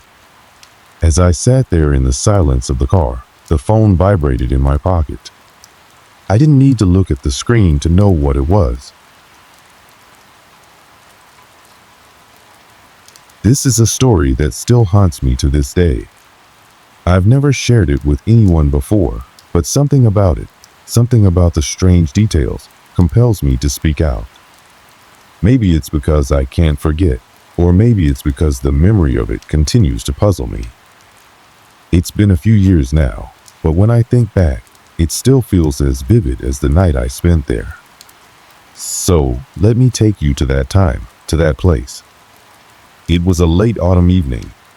The air had a chill that had settled in for good, the kind of cold that made you draw your coat tighter around you. I had recently moved into the city, looking for a fresh start after a difficult chapter of my life. The hustle and bustle of urban life had its own rhythm, one that felt both comforting and overwhelming. That evening, I was just settling into the routine of my new life. I had no real plans, nothing special lined up. A quiet night, just as I liked it. But then came the phone call. It was from my aunt, who had been in and out of the hospital for some health complications. She sounded tired, but still insisted I come visit. She was lonely, she said, and I hadn't seen her in weeks. I agreed without hesitation, even though hospitals weren't exactly my favorite places. Still, family comes first, right? The hospital wasn't far from my new apartment, just a 10-minute walk, and I figured it would be a quick visit. I grabbed my jacket, pocketed my phone, and set off into the night. As I walked down the sidewalk, the city felt strangely quiet, almost too quiet. The usual hum of cars and chatter seemed muted, but I thought nothing of it. Just a slow evening, I told myself. When I arrived at the hospital, the lobby looked typical for a late hour empty, with the lights slightly dimmed, and the receptionist behind the counter, her head down, probably catching up on paperwork. She looked up as I approached, gave a polite nod, and gestured toward the elevators. The place felt ordinary, even a bit boring. The kind of hospital where everything seemed so routine that you could almost forget you were surrounded by people who were unwell. I made my way to the elevator, the soft hum of the machinery filling the space as it carried me to the floor where my aunt's room was. When the doors opened, the hallway was empty. It was that weird time of night when people are either in their rooms or out of sight, so I wasn't too surprised. But what struck me as odd was the silence. I've been in plenty of hospitals before, and there's always some noise beeping machines, distant chatter, the shuffle of nurses' shoes on the tiles. But here, nothing. Just an unnerving quiet that wrapped itself around the entire floor. I walked down the corridor, passing several rooms, all of which were dark, their doors slightly ajar. It was like no one was there at all. I tried to push the unease out of my mind, telling myself that maybe it was just the time of night hospitals often get quiet after hours. Still, there was something unsettling about how empty the place felt. Even the staff seemed scarce. I only saw one nurse moving quickly between rooms. Her footsteps were muffled, but I caught a glimpse of her pale face as she hurried past. I reached my aunt's room, and when I stepped inside, I found her sitting up in bed, watching TV. Her face lit up when she saw me, and I immediately felt relieved. But as we talked, I noticed something was off about her. She seemed distant, as though she wasn't fully present. The conversation was stilted, and her eyes wandered around the room rather than meeting mine. I chalked it up to her health, thinking she was just tired or maybe a little sedated from her treatment. But as I sat there, a creeping sense of discomfort started to gnaw at me.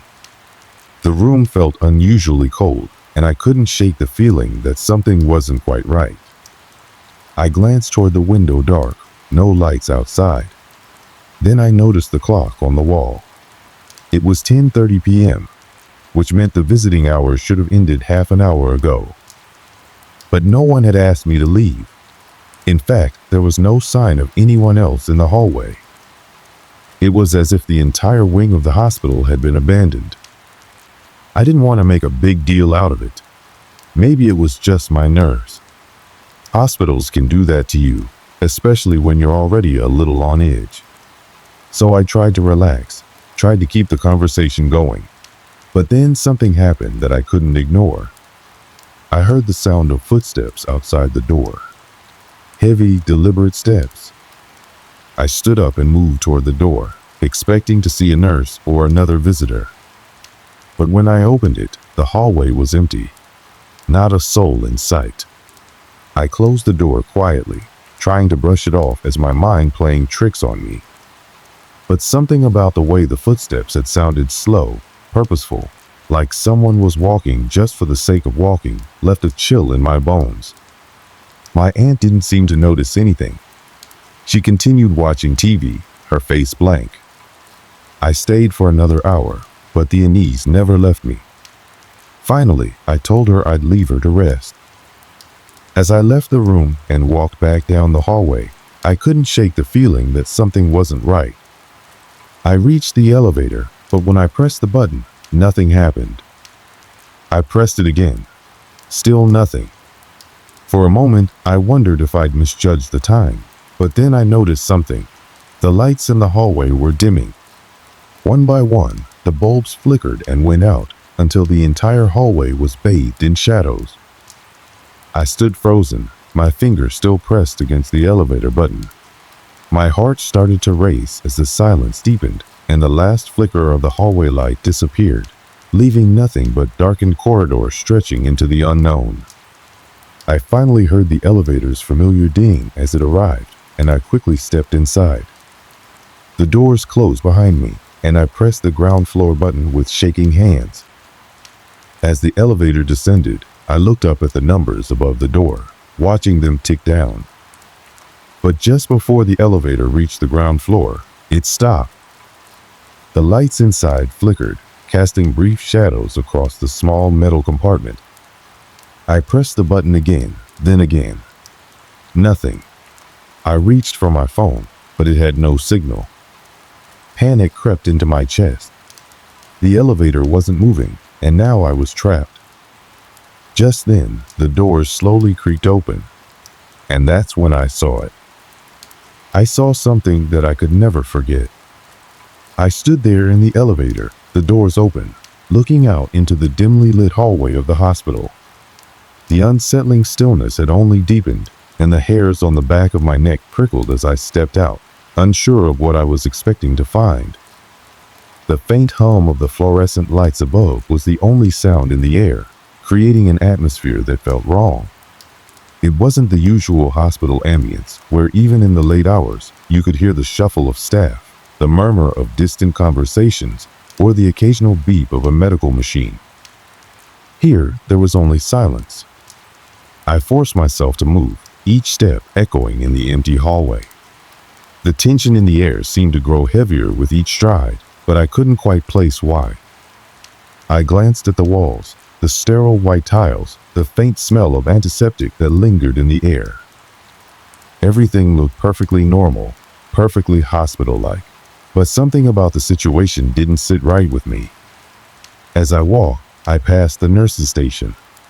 The dim light inside seemed to flicker, casting brief shadows against the walls.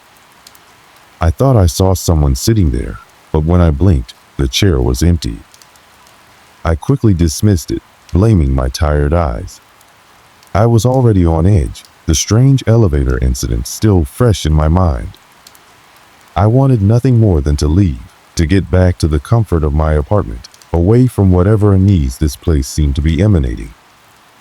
I finally made it to the end of the hallway, where the emergency exit sign glowed faintly in the distance. The hallway was long, stretching out further than I had expected. It seemed to stretch unnaturally, like a tunnel that went on forever. The shadows felt deeper, darker as I approached the exit. But when I reached the door and tried to open it, I realized something. It was locked. I tried again, my hand gripping the cold metal handle. I jiggled it, pulling, pushing, but it wouldn't budge. I looked around, half expecting to see someone, a nurse or security guard, walking toward me to tell me that the exit was off limits. But there was no one, just the same unnerving silence that seemed to seep into everything. Feeling a twinge of frustration, I turned back toward the main hallway. As I did, something caught my eye, a figure, standing in the distance at the far end of the corridor. It was a nurse, or at least, I thought it was. She was standing very still, facing away from me, staring at one of the patient rooms. Her posture was rigid, almost unnatural. I froze. The air seemed to thicken, pressing against my chest. I called out, my voice sounding foreign in the stillness of the hallway. "Excuse me?" The figure didn't move. I called out again, louder this time, but she didn't respond. Something about her stillness unnerved me. She didn't even appear to be breathing. I took a cautious step forward, then another. I wanted to check on her, make sure she was okay, but with each step, my heart beat faster in my chest. I didn't understand what I was feeling: nervousness, fear, confusion. Maybe it was all of them. But there was something about her stillness that made the hair on the back of my neck stand up. I stopped several feet away, unsure of what to do. "Hello," I said once more, my voice barely above a whisper. She didn't respond. I could see her face now. Her features were pale, almost ghostly. There was something about her eyes too wide, too unblinking, that sent a wave of cold fear over me. She was staring directly at the door of the room, her hands at her sides, but her gaze never shifted. I didn't know what to do. There was no sign of movement, no indication that she was alive, or even aware of me standing there. I felt a knot tighten in my stomach. My legs felt heavy as I turned to leave, but just as I started to walk away, I heard a soft sound. A breath. It was barely audible, but it was there, deep and steady, like a whispering wind in the still air. I turned around quickly. The nurse was gone. Just like that. Vanished. I blinked, trying to process what I had just seen. I rushed back down the hallway, hoping to catch a glimpse of her, maybe hear her footsteps, or even see her turn a corner. But the hallway was empty. The rooms were dark, and the soft hum of the fluorescent lights above was the only sound in the entire floor. It was like the nurse had never been there. Confused and shaken, I walked back toward the elevators. I pressed the button, my fingers trembling, but there was no immediate response. After what felt like an eternity, the elevator doors opened with a soft chime. I stepped inside and pressed the button for the ground floor, my heart pounding as the doors closed behind me. The elevator seemed to descend slower than usual, as if it was deliberately dragging its feet. I looked up at the display, watching the floor numbers tick down. It seemed to take forever, but the silence in the elevator made it feel like time itself had stopped. When the doors finally opened, I quickly stepped out, but something wasn't right. The lobby was just as empty as the rest of the hospital. No receptionist. No visitors. No one. I approached the front desk, but there was no sign of anyone. The desk was neatly organized, as if it had never been touched. There wasn't a soul in sight. My stomach twisted with anxiety. I felt the weight of the silence pressing in on me, growing more oppressive with each passing second. I walked toward the exit, my footsteps echoing in the empty space, but just before I reached the door, I noticed something strange.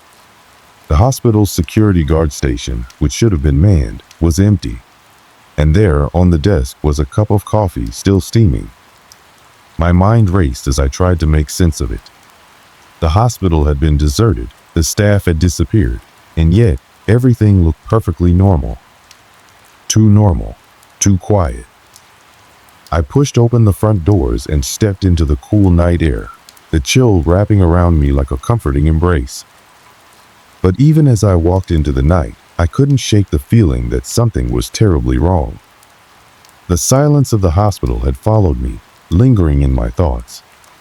I couldn't explain what had happened, why the nurse had vanished, why the elevator had stopped, or why the entire hospital felt like it was suspended in time. But I knew one thing for certain. I wasn't going back there. Not tonight, not ever. Yet, the strange silence stayed with me, and as I made my way home, the feeling of being watched crept up my spine. No matter how fast I walked or how far I went, it felt like the quiet of that hospital, the absence of people, was somehow still there. The following days after my eerie visit to the hospital passed in a haze. I couldn't shake the images that had lingered in my mind, the vacant hallways, the chilling silence, the strange nurse who disappeared without a trace. I tried to brush it off, dismissing it as a product of exhaustion or an overactive imagination.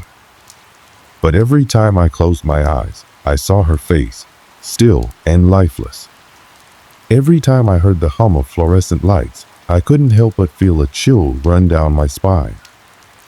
I tried to go about my routine, returning to work, seeing friends, and pretending that I wasn't still haunted by the unease that had settled deep in my chest. But something had shifted inside me. The thought of the hospital, its sterile white walls, and its eerie quiet kept gnawing at me. The idea of returning to that place had become an obsession, a dark curiosity that I couldn't quite shake. One evening, a few days after my unsettling experience, I found myself standing at the entrance of the hospital once again. I wasn't sure what had brought me back. Maybe it was the unresolved questions gnawing at me. Maybe it was the sense that something important, something sinister, was waiting for me inside. Whatever it was, I couldn't stay away. I stepped through the front doors, the same strange stillness greeting me like an old friend. The lights flickered overhead as I walked into the lobby. It was as empty as I had left it, no receptionist, no security guard. The same untouched cup of coffee sat on the desk, still steaming. I tried not to think about it. I tried not to let my imagination run wild. But something inside me was telling me that I needed answers. I needed to understand what was happening in this place. I walked toward the elevators, each step feeling heavier than the last. I knew I shouldn't be here, but I couldn't help myself. The doors to the elevator slid open, and I stepped inside. My hand hovered over the button, but something stopped me. I hesitated. It was as if my body was telling me to turn back, to leave this place and never come back. But I couldn't. Something was drawing me deeper into the hospital, pulling me toward whatever dark secret it held. I pressed the button for the floor I had visited last time, the one with the empty hallway and the vanished nurse. The elevator moved slowly, each floor ticking down at an agonizing pace. The tension in the air felt thicker this time, as if the hospital itself was holding its breath. I felt a knot tighten in my stomach, a sense of dread crawling up my spine. When the elevator doors opened, I stepped out into the hallway, and immediately the temperature dropped. The air felt heavy, thick with the scent of something stale, like dust and old paper. The lights flickered above, casting long, jittery shadows along the walls. Everything was still. Too still. I turned left, toward the nurse's station. The hallway stretched before me, and for a moment I thought I saw movement out of the corner of my eye. a figure moving in and out of the shadows. But when I turned my head, there was nothing there. Just the same empty hallway. I took another step forward, the soles of my shoes clicking against the tile floor. I was starting to feel the weight of the silence pressing in on me again, making it harder to breathe, harder to think. It felt like the walls were closing in, like the hospital was alive and watching me. As I walked, I passed several patient rooms, their doors ajar. I couldn't resist the urge to peek inside, just to see if everything was normal. But each room I passed seemed emptier than the last. The beds were neatly made, the monitors turned off.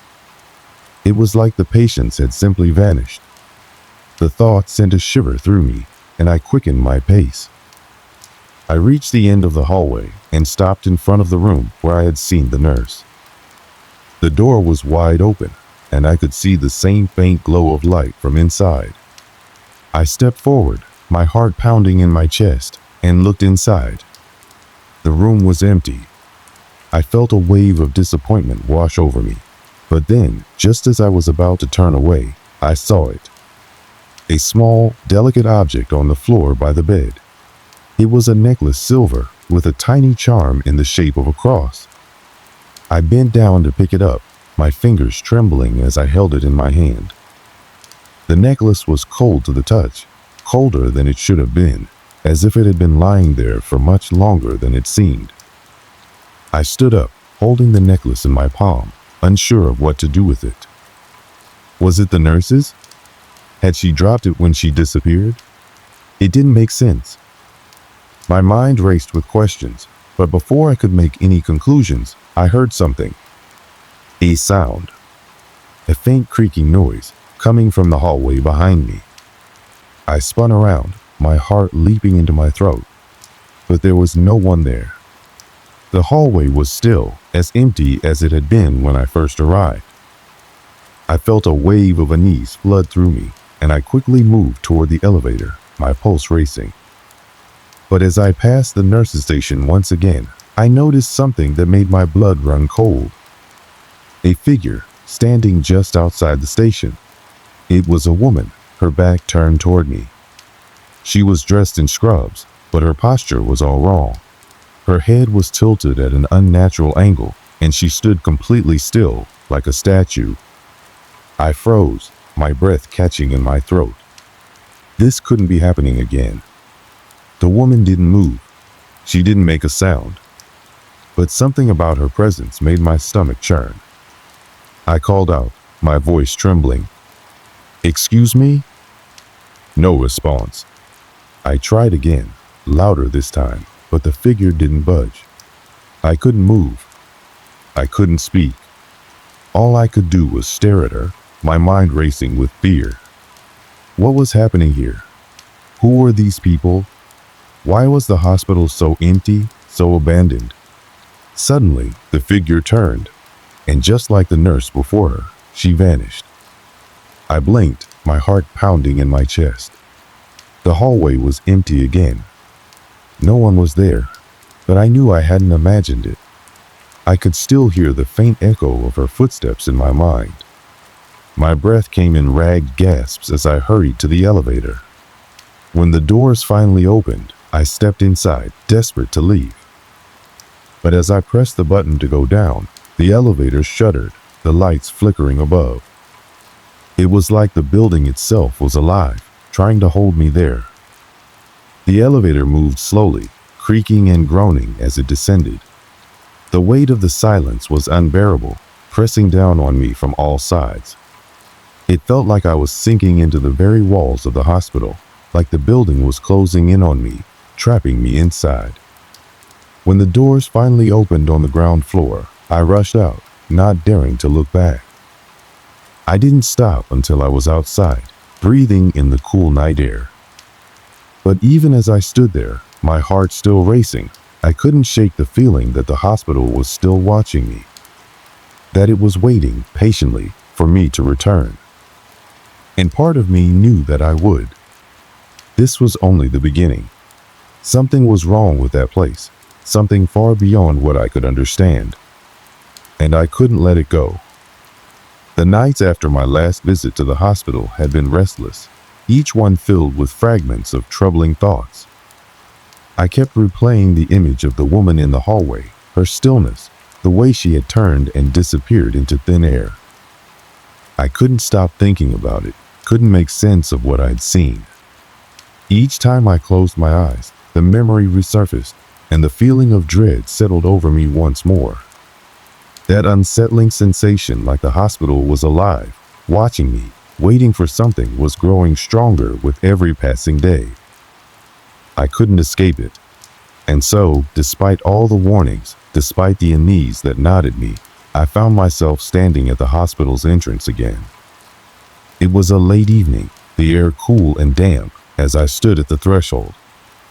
The hospital seemed to loom before me, a hulking presence against the darkening sky.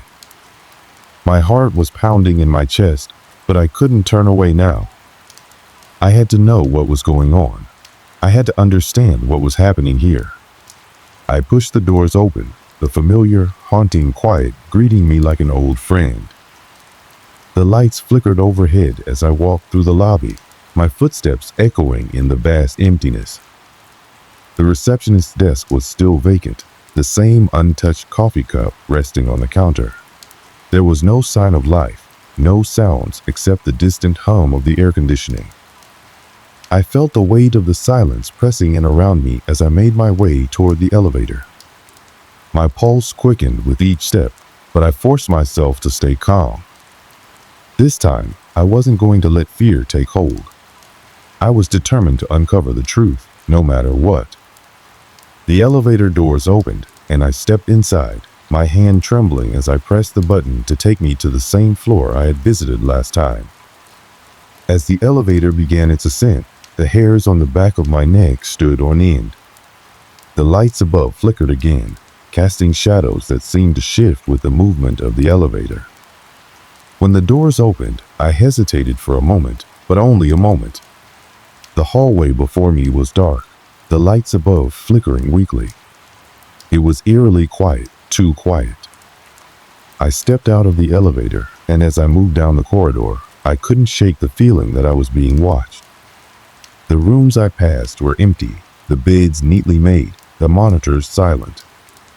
But this time, there was something different. A low hum, almost imperceptible, seemed to reverberate through the walls, vibrating in the air like a distant whisper. It was unnerving, like the building itself was alive, breathing with a life of its own. I reached the nurse's station again, and this time there was someone there. A man, dressed in the standard white scrubs, was sitting behind the desk. He was hunched over, his face obscured by his hands, his elbows resting on the desk. He didn't look up when I approached.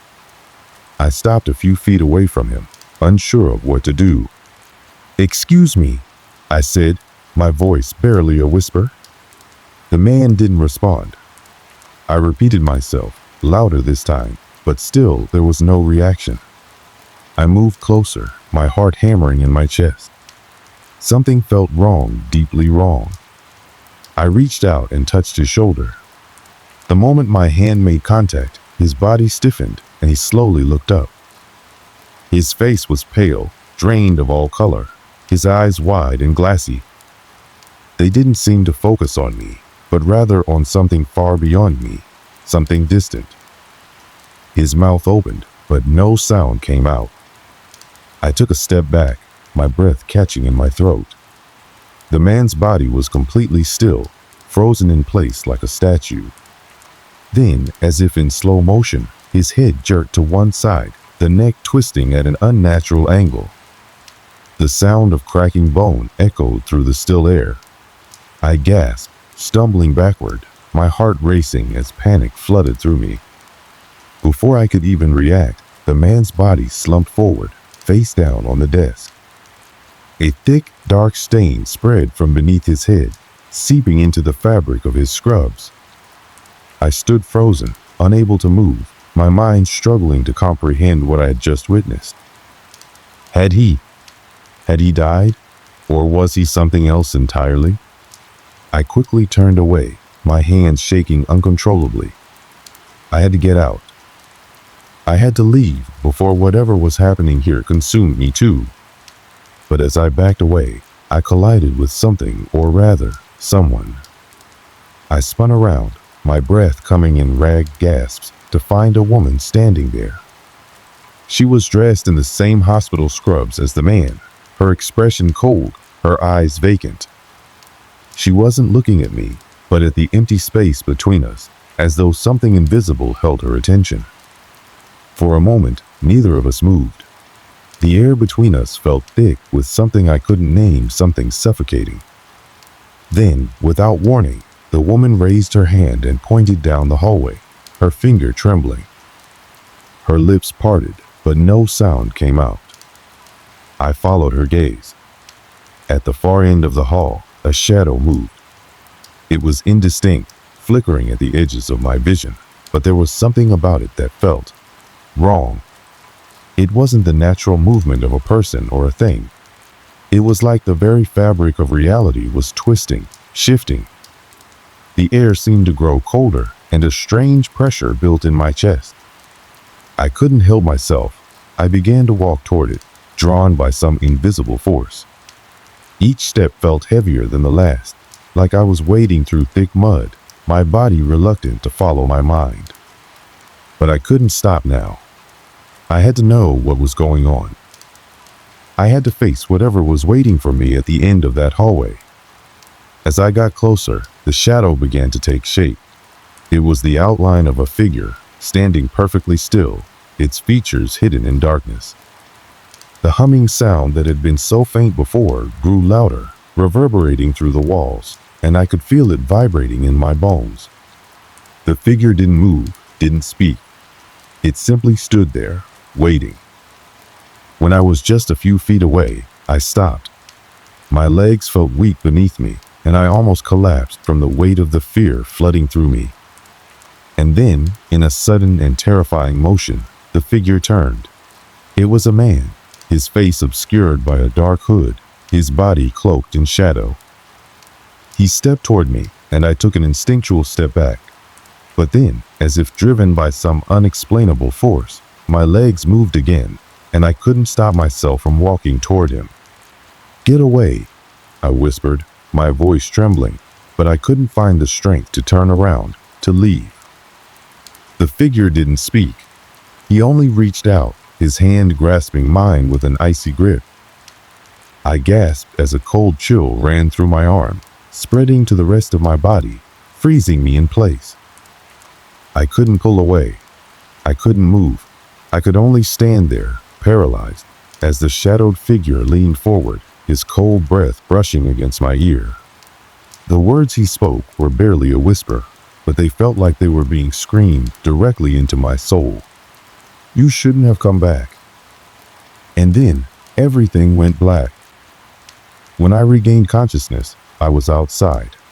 The hospital was gone, replaced by the familiar city streets. My body was cold, my muscles sore, and I felt an overwhelming sense of confusion. My hands shook as I sat up, the memory of the hospital fading like a distant nightmare. But I couldn't forget what had happened, what I had seen. The figure, the whisper, the feeling that something had been waiting for me, something that had been following me all along. I stumbled to my feet, the fog in my mind still thick as I tried to process what had just happened. The cold air of the city night bit into my skin, but it did little to shake off the paralyzing feeling that clung to me.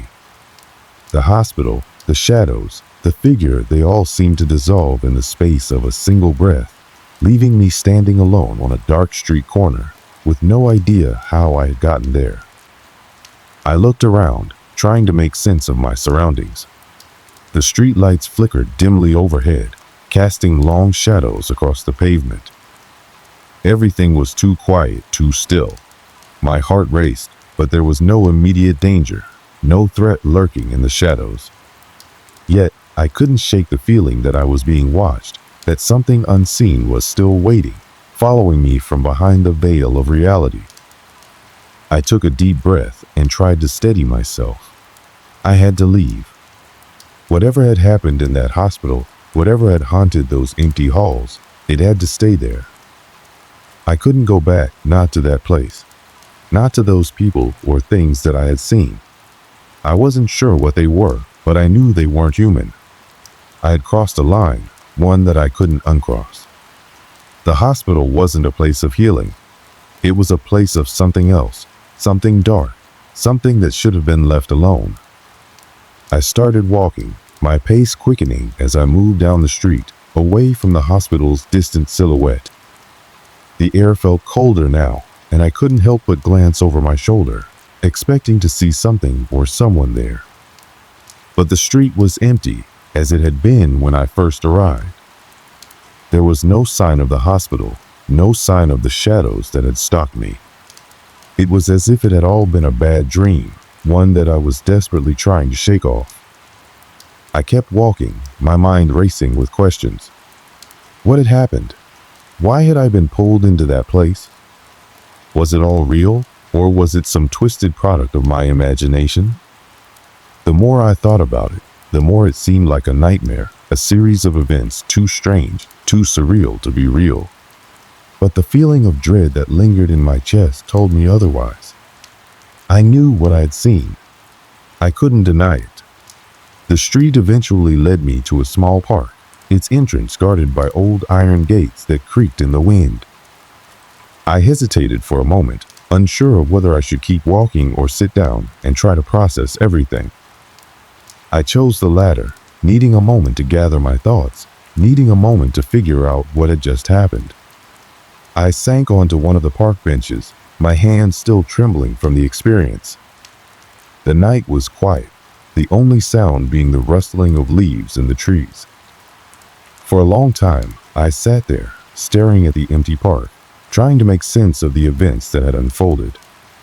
I thought about the man in the nurse's station, the woman who had pointed down the hallway, and the shadowed figure who had spoken those chilling words in my ear. Get away. The words echoed in my mind like a warning I couldn't escape. But from what?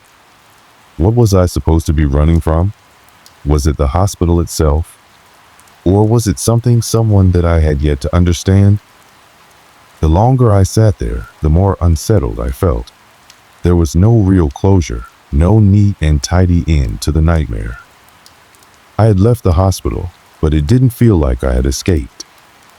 It felt like I had only been momentarily released from something far worse, something that might be waiting for me again. The figure had warned me not to return, but what if there was something else waiting in the shadows? What if the hospital wasn't the true danger? What if it was me? My thoughts were interrupted by the sudden sound of footsteps, slow and deliberate, approaching from behind me. I froze, my body tense as I turned toward the sound. But when I looked, there was no one there. I stood quickly, panic surging through me. There had to be someone there. I had heard the footsteps. My heart hammered in my chest as I scanned the park, my eyes darting between the dark trees and the distant streetlights.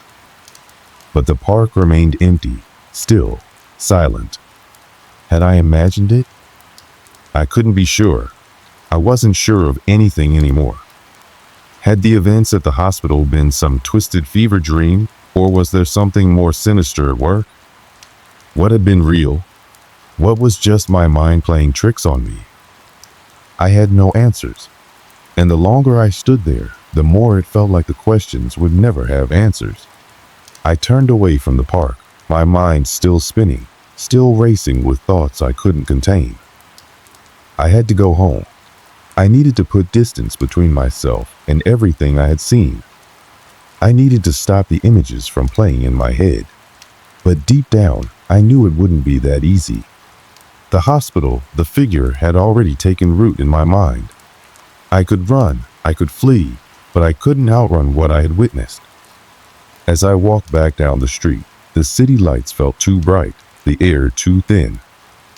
I felt a weight in my chest, like I was being pulled in every direction, each one just as terrifying as the last. The sense of being followed, being watched, it wouldn't leave. It was as if the hospital had reached out and clung to me, its presence lingering like an invisible hand on my shoulder. When I finally reached my apartment, I was exhausted, but the relief of being back in my own space was short-lived. The apartment was too quiet, too still. The faint hum of the refrigerator, the rustle of leaves outside my window, all felt like a reminder that the silence was a lie, that the darkness was closing in. I sat on the couch, my hands resting on my knees, trying to calm my breathing. But my mind refused to be still.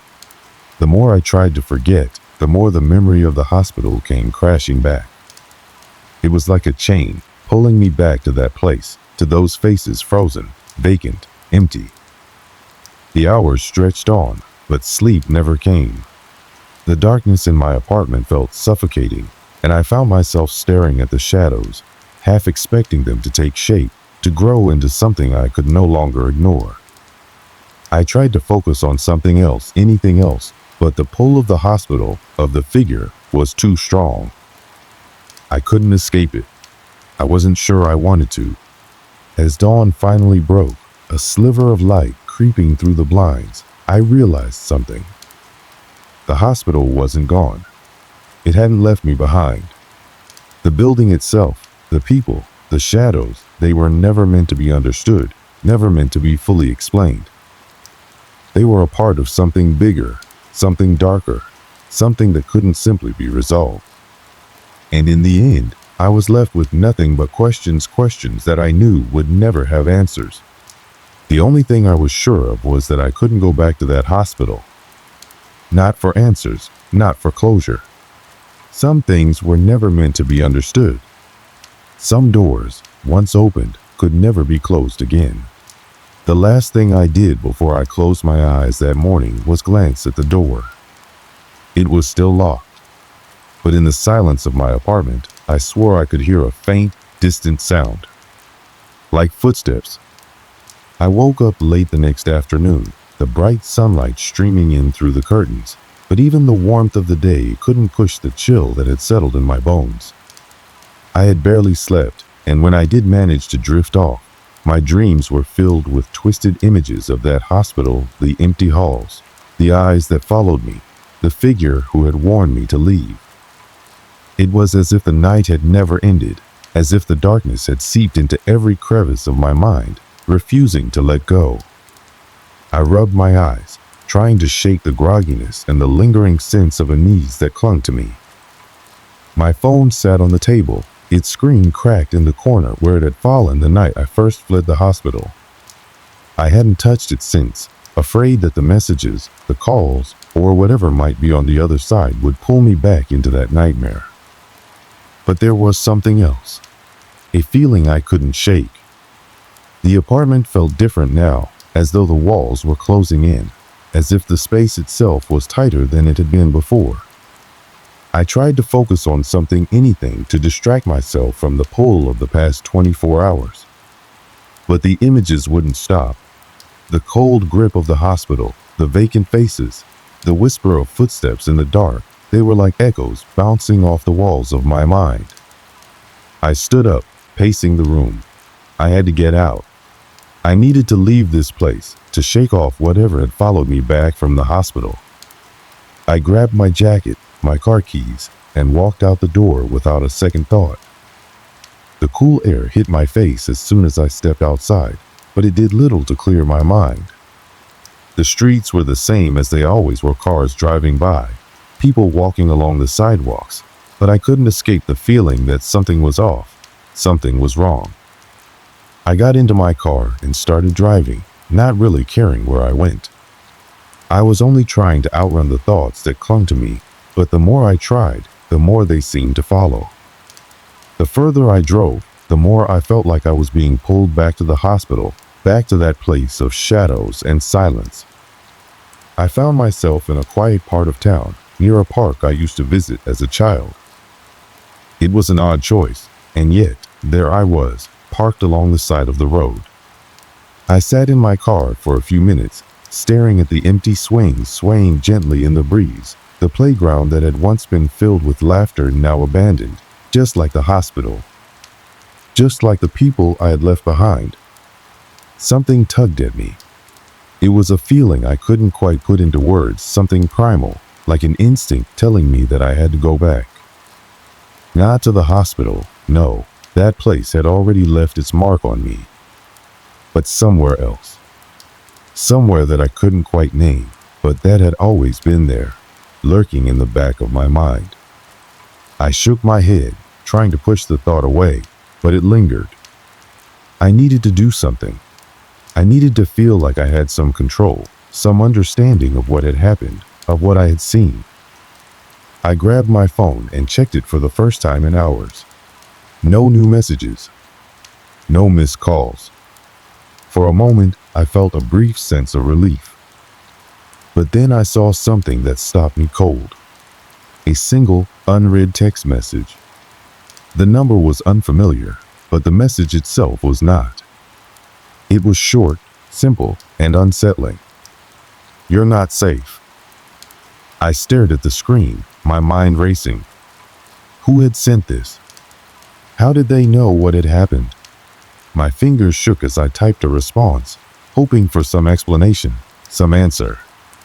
But the message never went through. I tried again, and again. The connection was dead. The message wouldn't send. A cold sweat broke out across my forehead. The world around me seemed to grow quieter, as though everything was closing in. I looked up, and for a split second, I thought I saw someone standing at the edge of the park. A figure in the distance, obscured by the shadows of the trees. I blinked, and they were gone. Panic surged through me, my heart racing as I fumbled with the keys, started the car, and sped off, not daring to look back. I drove aimlessly, the roads blurring by in a haze. I didn't know where I was going, only that I couldn't stop, couldn't go back to that place. I needed to keep moving, keep running, but my mind kept replaying everything: the hospital, the figure, the warnings, the strange silence that had filled the halls. And then, as I approached the outskirts of the city, I saw it. The hospital. It was standing there, on the horizon, just as it had been the night before. The lights were dim, casting long shadows across the empty parking lot. The building stood tall and imposing against the darkening sky, like a monument to something I couldn't understand, couldn't explain. The silence that surrounded it felt suffocating, and for a moment I thought I could hear the faint sound of footsteps echoing in the distance. I slammed on the brakes, my heart pounding in my chest. My breath came in ragged gasps as I stared at the hospital. It was impossible. I had left. I had gotten away. But there it was, just as real as it had been before. The figure in the hallway, the woman who had pointed down the corridor, were they still there? Were they still watching? Was this nightmare truly over, or had it only just begun? I looked around, but the streets were empty. The world outside my car seemed frozen in place, as if time had stopped altogether. I couldn't breathe, couldn't think. All I could do was watch the hospital from my car, as though I was waiting for it to make the next move. And then, in the corner of my eye, I saw something. A shadow moving across the parking lot. I couldn't look away. I couldn't stop myself. But the one thing I knew for sure in that moment was this: some doors, once opened, can never be closed again. The hospital wasn't just a place, it was an invitation. A door into something beyond our understanding. And I was caught. Whether I wanted to be or not, I was already a part of it. The car door clicked open, and I stepped out. It all started on a quiet, uneventful evening in the fall. I had been traveling for work, visiting a small town for an upcoming project. I'm the kind of person who enjoys the peace and simplicity of a good, quiet hotel after a long day. No need for the glitz or the glamour, just a bed, a shower, and a few hours of rest. This wasn't the first time I'd stayed in a hotel like this, so I didn't think much of it when I arrived at a modest-looking establishment by the side of the road. The building was aged, but it had that nostalgic charm that made it feel familiar. The sign outside read the Oakwood Inn, flickering slightly from the old neon lights that illuminated the night. I pulled my car into the parking lot and made my way inside. The lobby was dimly lit, with heavy wooden furniture and dark oak panels on the walls. The air smelled like dust and faint perfume, a mixture that somehow felt comforting. The front desk clerk, an older man with graying hair and a stiff posture, greeted me with a polite nod. He didn't say much, which was just the way I liked it. No small talk, no questions, just business. "Room for one?" he asked, his voice quiet but clear. I nodded, paid for the night, and was given a key to room 208, a corner suite on the second floor. It wasn't fancy by any means, but it would serve its purpose. The clerk handed me the key with a smile that didn't quite reach his eyes. I thanked him and made my way down the narrow hallway that led to the stairs. As I walked, I couldn't help but notice how eerily silent the hotel was. No sound came from the rooms, no voices or footsteps in the halls, not even the hum of a television. I chalked it up to the late hour and shrugged it off. It wasn't unusual for a small-town hotel to be quiet on a weeknight. I finally reached room 208 and unlocked the door. Inside, the room was just as I had expected. A queen-size bed sat under a large window that faced the street, with faded curtains drawn tight. A worn-out armchair sat by the window, and a small, old-fashioned television was mounted on the wall. There was a dresser with a mirror, its surface slightly tarnished, and a bathroom tucked to the right. It was cozy in a way that made you feel like you were staying at your grandmother's house, if your grandmother had a thing for vintage decor. After a long day of meetings and travel, I was looking forward to a quiet night. I set my bag down on the bed, stretched, and unpacked my things. I grabbed the remote, flicked through a few channels, and finally settled on a nature documentary.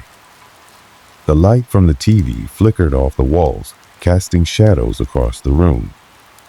The hum of the television was the only sound in the place, which was oddly comforting. I turned off the TV, went into the bathroom, and prepared for bed. It had been a long day, and I was exhausted.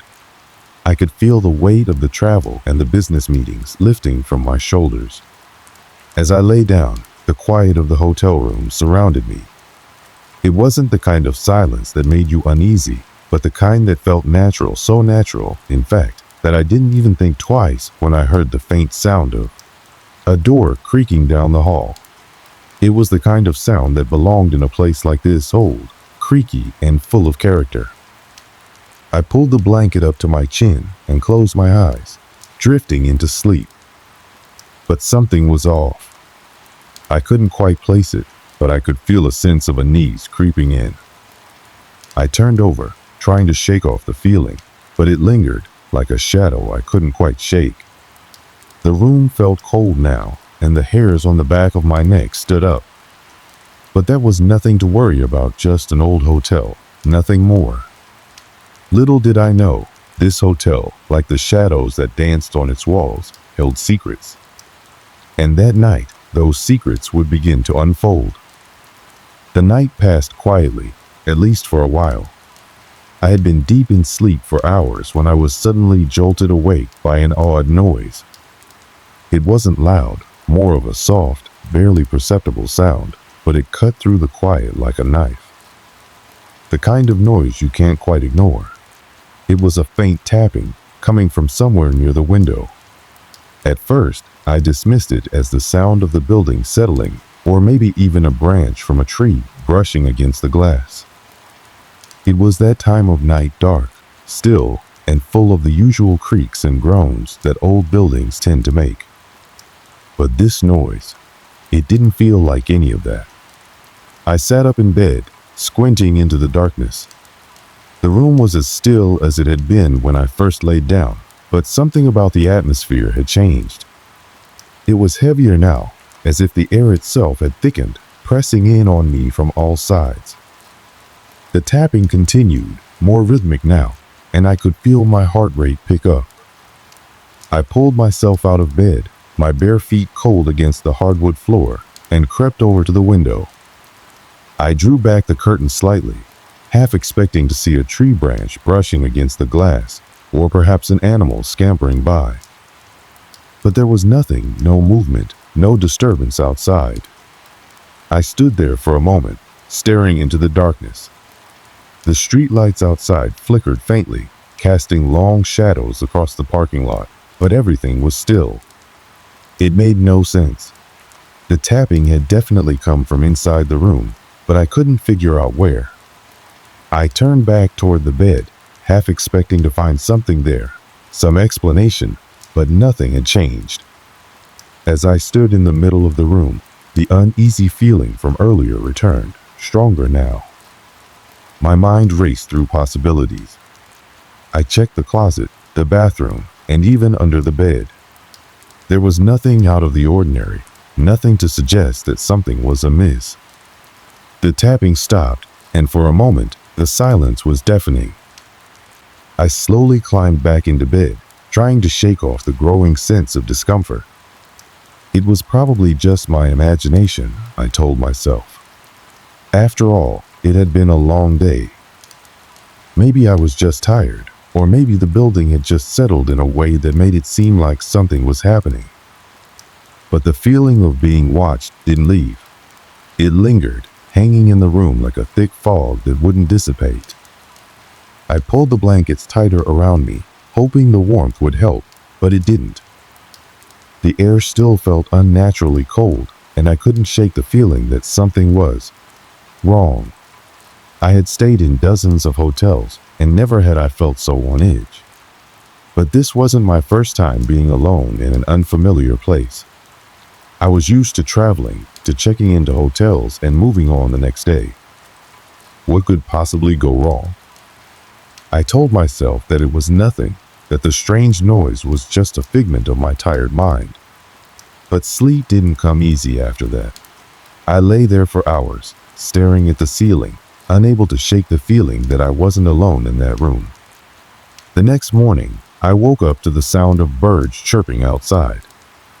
The sunlight filtered through the curtains, and the room seemed completely normal again, as if nothing had happened. I had nearly convinced myself that the events of the previous night were just a bad dream, something my mind had conjured in the quiet of the night. But the sense of unease still lingered, and no matter how hard I tried to ignore it, I couldn't quite shake it off. I went through my usual routine, getting dressed, brushing my teeth, and checking out of the hotel before heading to my meeting. The clerk at the front desk greeted me as I handed over the key, and we exchanged pleasantries. Nothing out of the ordinary. But as I walked out the door, I couldn't help but glance up at the second-floor window of my room. It was the only room with the blinds drawn tightly closed, the window obscured by the shade. The thought crossed my mind again. Something didn't feel right. But of course, I didn't say anything to the clerk. What was there to say? That the room had felt cold and unsettling? That I had heard strange noises in the night? It was just my imagination, right? I shook my head, trying to clear the lingering thoughts, and made my way to the car. The whole experience seemed trivial now, just a blip in the otherwise routine business trip. Or at least, that's what I told myself. The following night, I found myself back at the same hotel, as my meetings had been scheduled to continue into the next day. This time, I hoped that everything would go smoothly, that I could put the strange events from the night before behind me and enjoy a peaceful evening. But as soon as I entered the room, that familiar feeling of unease returned. The air felt heavier this time, almost oppressive, as if the room itself was watching me. I tried to dismiss it, but I couldn't. I set my things down and, like the night before, I sat on the edge of the bed. I turned on the television to drown out the silence, but the room still felt off. I couldn't quite explain it, but there was something in the air that made me feel like I was being observed. I had just settled in when the noise returned. This time, it wasn't a faint tap, but a series of loud knocks coming from somewhere inside the room. I froze, my heart pounding in my chest. The sound came from the wall behind the bed, and I quickly shot to my feet, scanning the room for any signs of movement. But there was nothing. The knocking continued, louder this time, as if something or someone was trying to get my attention. I stepped toward the wall cautiously, my breath catching in my throat. The knocking stopped just as suddenly as it had started, and I stood there in the silence, unsure of what to do next.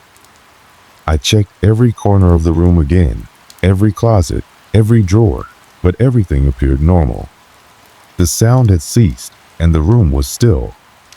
Still, I couldn't shake the feeling that something was watching me, waiting for me to make a mistake. My thoughts were interrupted when there was a knock at the door. This was different. There was no mistaking it. It was a solid, firm knock, not the strange tapping I'd heard before. It was as if someone was standing right outside, waiting for me to answer. I hesitated. The rational part of me wanted to believe that it was just the hotel staff, maybe a maintenance worker or someone with a question. But another part of me, a darker part, was telling me to stay away from the door. But curiosity got the better of me.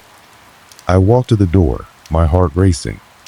I peered through the peephole, but there was no one there, just the empty hallway. I opened the door slowly, my pulse quickening.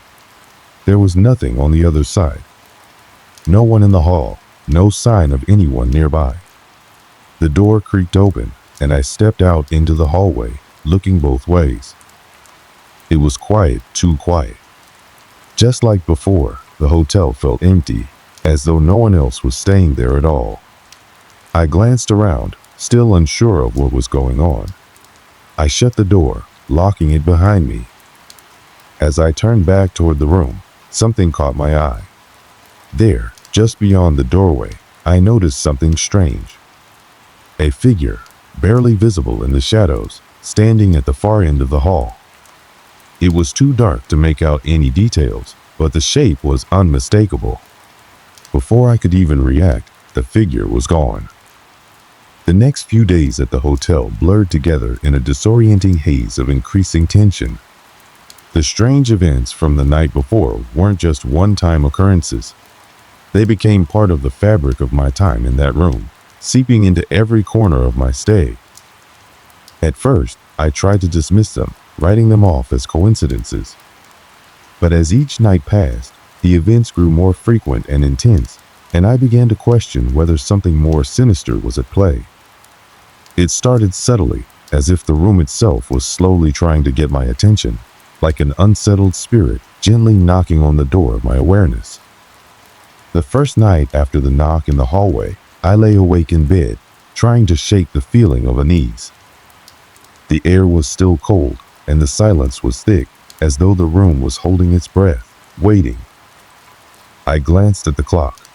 2:13 a.m.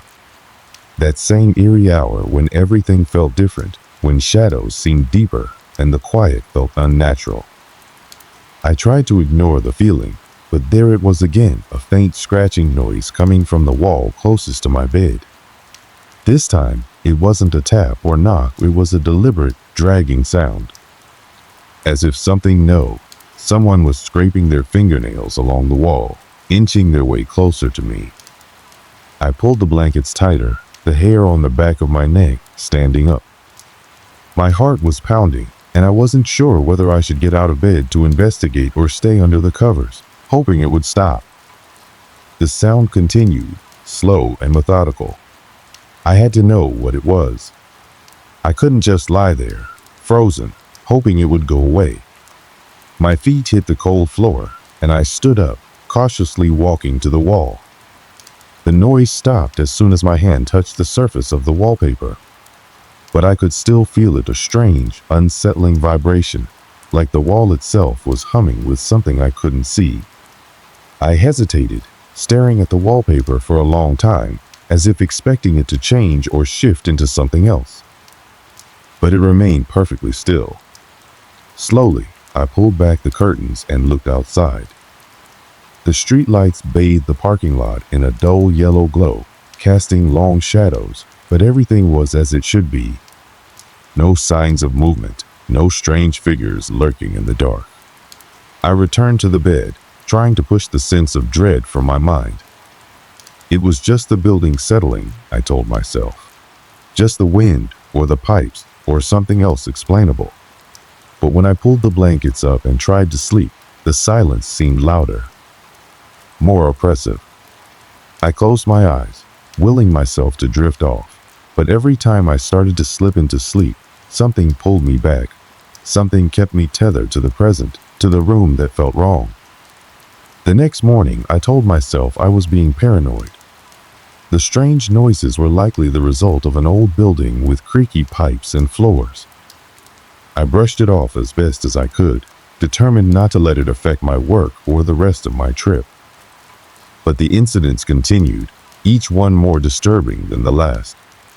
On the third night, I sat at the desk, trying to get some work done. My laptop screen glowed brightly in the otherwise dark room, the only light source besides the faint glow from the streetlights outside.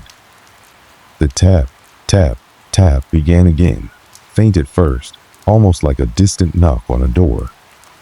My fingers froze above the keyboard. I knew that sound now. It wasn't a random noise. It was deliberate.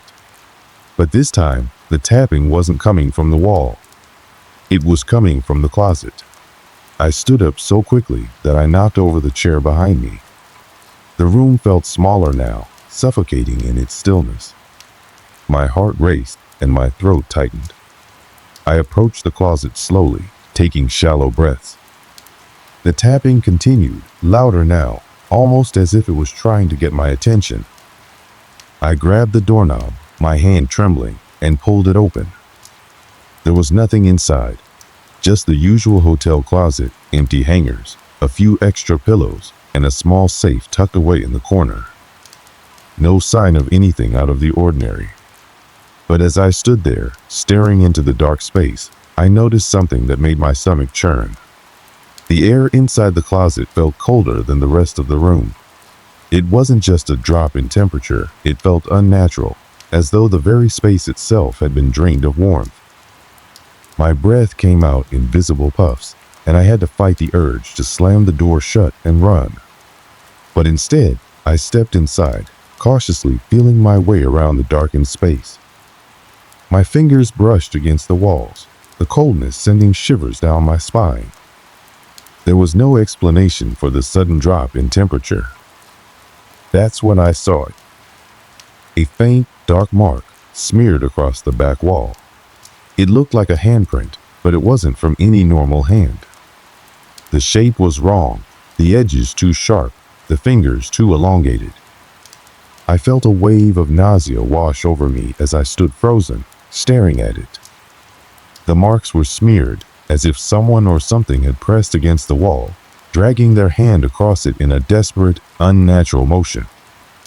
I backed out of the closet, my breath shallow, and slammed the door shut. My mind raced, trying to make sense of what I had just seen. There was no way it could be real. It had to be a trick of the light, a stain from something that had been there long before I arrived. But the feeling in my gut, that gnawing unease, told me otherwise. Something was in this room, and it was getting closer. The next few days were a blur. I tried to keep myself busy, to push the growing sense of dread to the back of my mind, but it kept coming back, like an echo that wouldn't fade.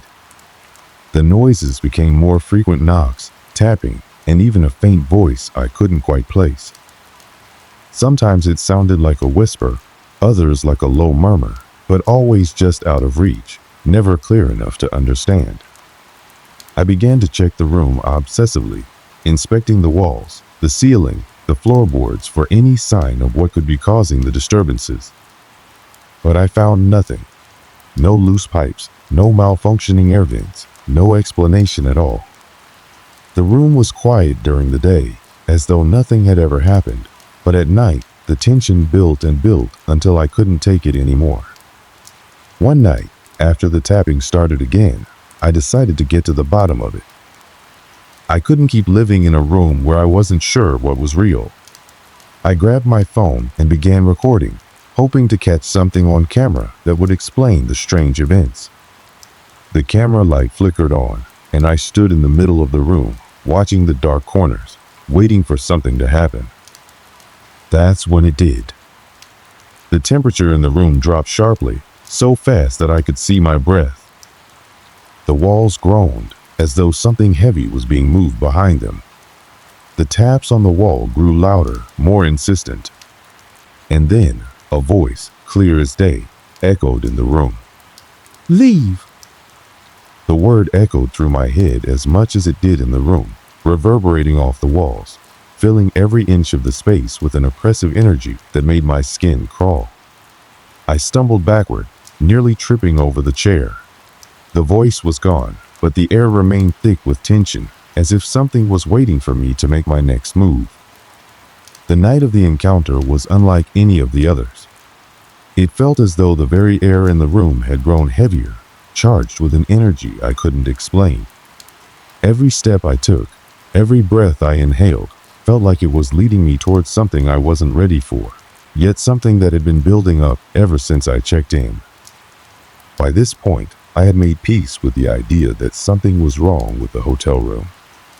I had tried every rational explanation I could come up with: creaky pipes, old building, perhaps the stress of being away from home playing tricks on my mind. But deep down, I knew this wasn't something I could explain away. The housekeeper had told me the room was perfectly fine. The receptionist had smiled too warmly when I asked about any odd occurrences, and yet I had no choice but to accept that. Whatever was haunting that room, whatever was stalking me, was real. I had spent the evening wandering the hotel, trying to distract myself from the dread building in my chest.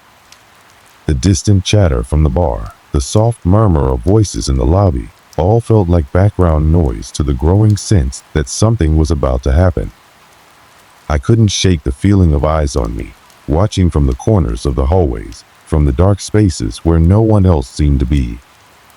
Even the lights seemed dimmer as I walked past, flickering just enough to make me glance back, certain I saw something or someone moving in the shadows. By the time I returned to my room, the air felt different, charged, like before a storm. I hesitated before inserting the keycard into the slot. The hallway was eerily quiet, not a single sound coming from behind any of the doors. As soon as I stepped into the room, the unmistakable chill of the space hit me. The lights flickered once, and the distinct sound of a door creaking echoed in the silence. My heart rate quickened, and I could feel the sweat forming on the back of my neck, despite the cold. I walked into the room, barely aware of the things I brushed against in my haste to turn on the lights.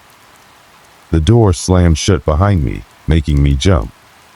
For a brief moment, I considered leaving, checking out and finding another place to stay. But a part of me, some darker part, wanted to face whatever was happening. I couldn't run from it forever. I walked over to the bed, grabbing my phone to start recording again. My hands shook, but I forced myself to stay calm. I needed proof. I needed to know if what was happening was real. I needed answers. As I set up the camera on the bedside table, I took in a deep breath, my pulse thudding in my ears. The first sign that this night was going to be different came when the temperature in the room dropped again, this time much faster. I could feel it in my breath, visible in the dim light as I exhaled. It didn't just feel cold, it felt unnatural, the air turning icy in seconds. The hairs on my arms stood on end, the sudden chill wrapping around me like an invisible blanket. And then I heard it. The scratching sound from the wall, but it wasn't coming from the same spot. This time, it was much closer. I turned slowly, looking toward the closet. The sound was coming from there. I didn't want to go near it. My body screamed at me to leave the room, to grab my things and run, but I couldn't. I had to see it through. I had to know what was happening. With shaking hands, I approached the closet, the same dread sinking deep into my stomach. The air grew colder with each step. my breath coming faster, more erratic. The door to the closet creaked open on its own, a sound that almost made me jump out of my skin. The cold inside was unbearable now, and I could see the faint mist of my breath forming in front of me. The closet, too, was empty just as it had been the last time I checked. But something was different this time. As I looked closer, I saw what I hadn't noticed before. The same dark mark smeared across the back wall of the closet. The handprint this time, more distinct, more deliberate. I reached toward it, my hand trembling when I heard it. A voice. Faint at first, as if coming from far away, but then it grew louder, clearer. Leave! The word hung in the air, as chilling as ice, sending a jolt of fear through me. I pulled my hand back, my heart pounding wildly in my chest.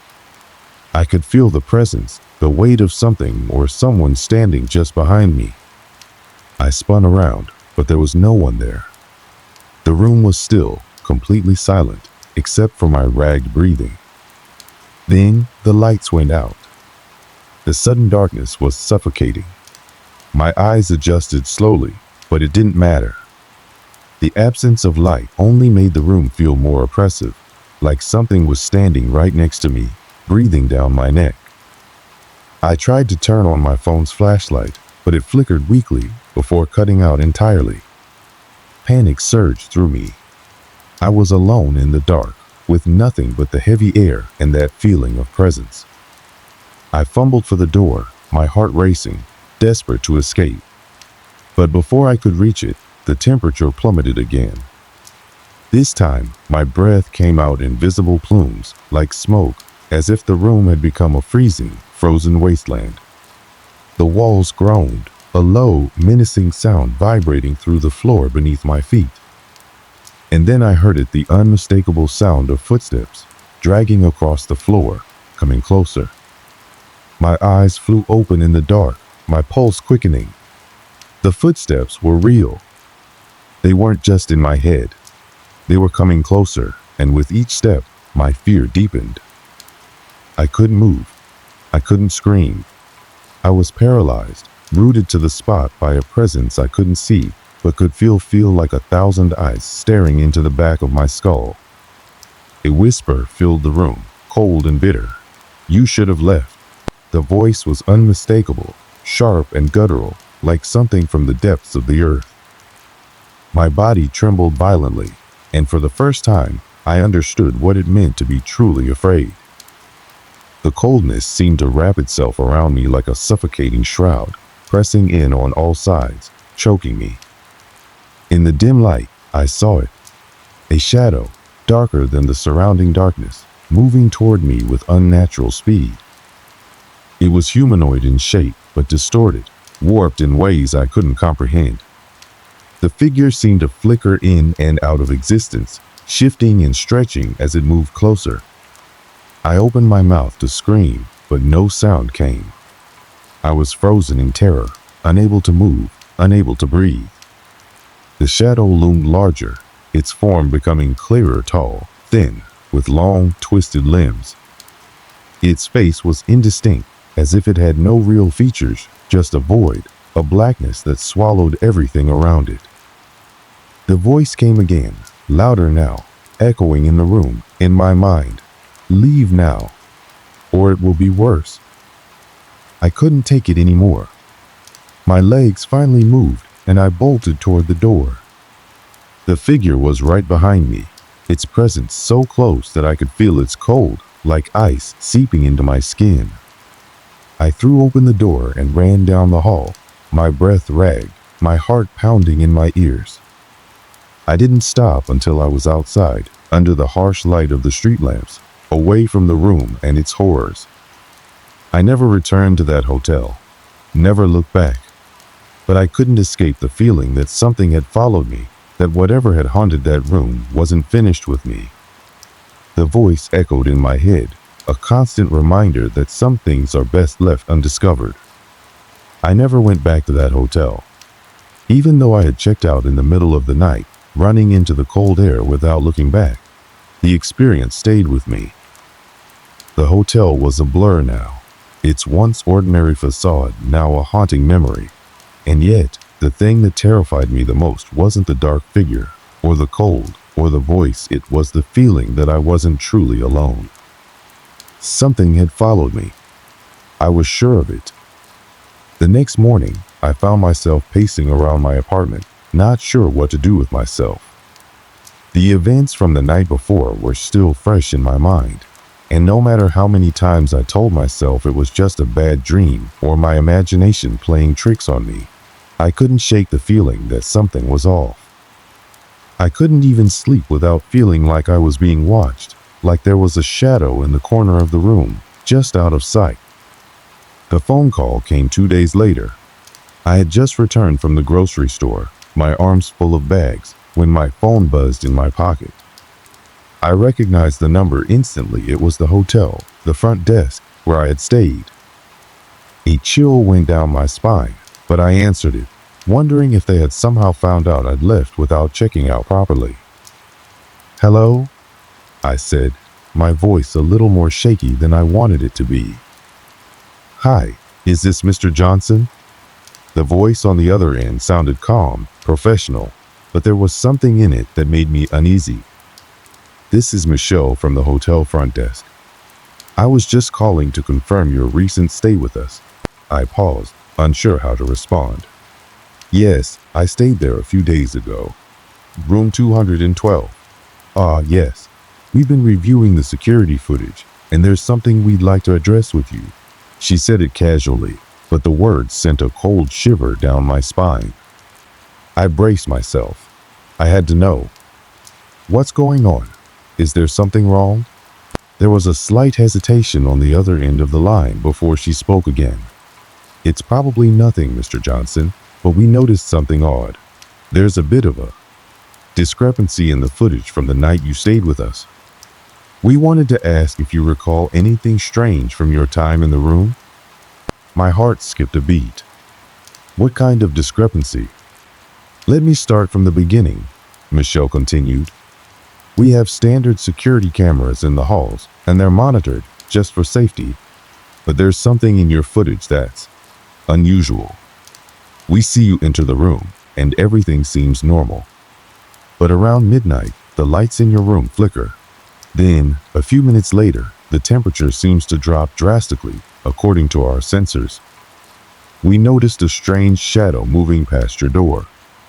I'm sorry to bother you, Mr. Johnson, but..." "I left," I interrupted, my voice rising slightly. "I left the hotel. I didn't check out properly, but We understand, sir," Michelle replied quickly, her tone softening. "But that's not what we need to discuss. We also noticed something very strange. The shadow, it followed you." My breath caught in my throat, my hands beginning to shake. "What do you mean it followed me?" "We have footage of you leaving the hotel, and we can see your figure walking down the hallway.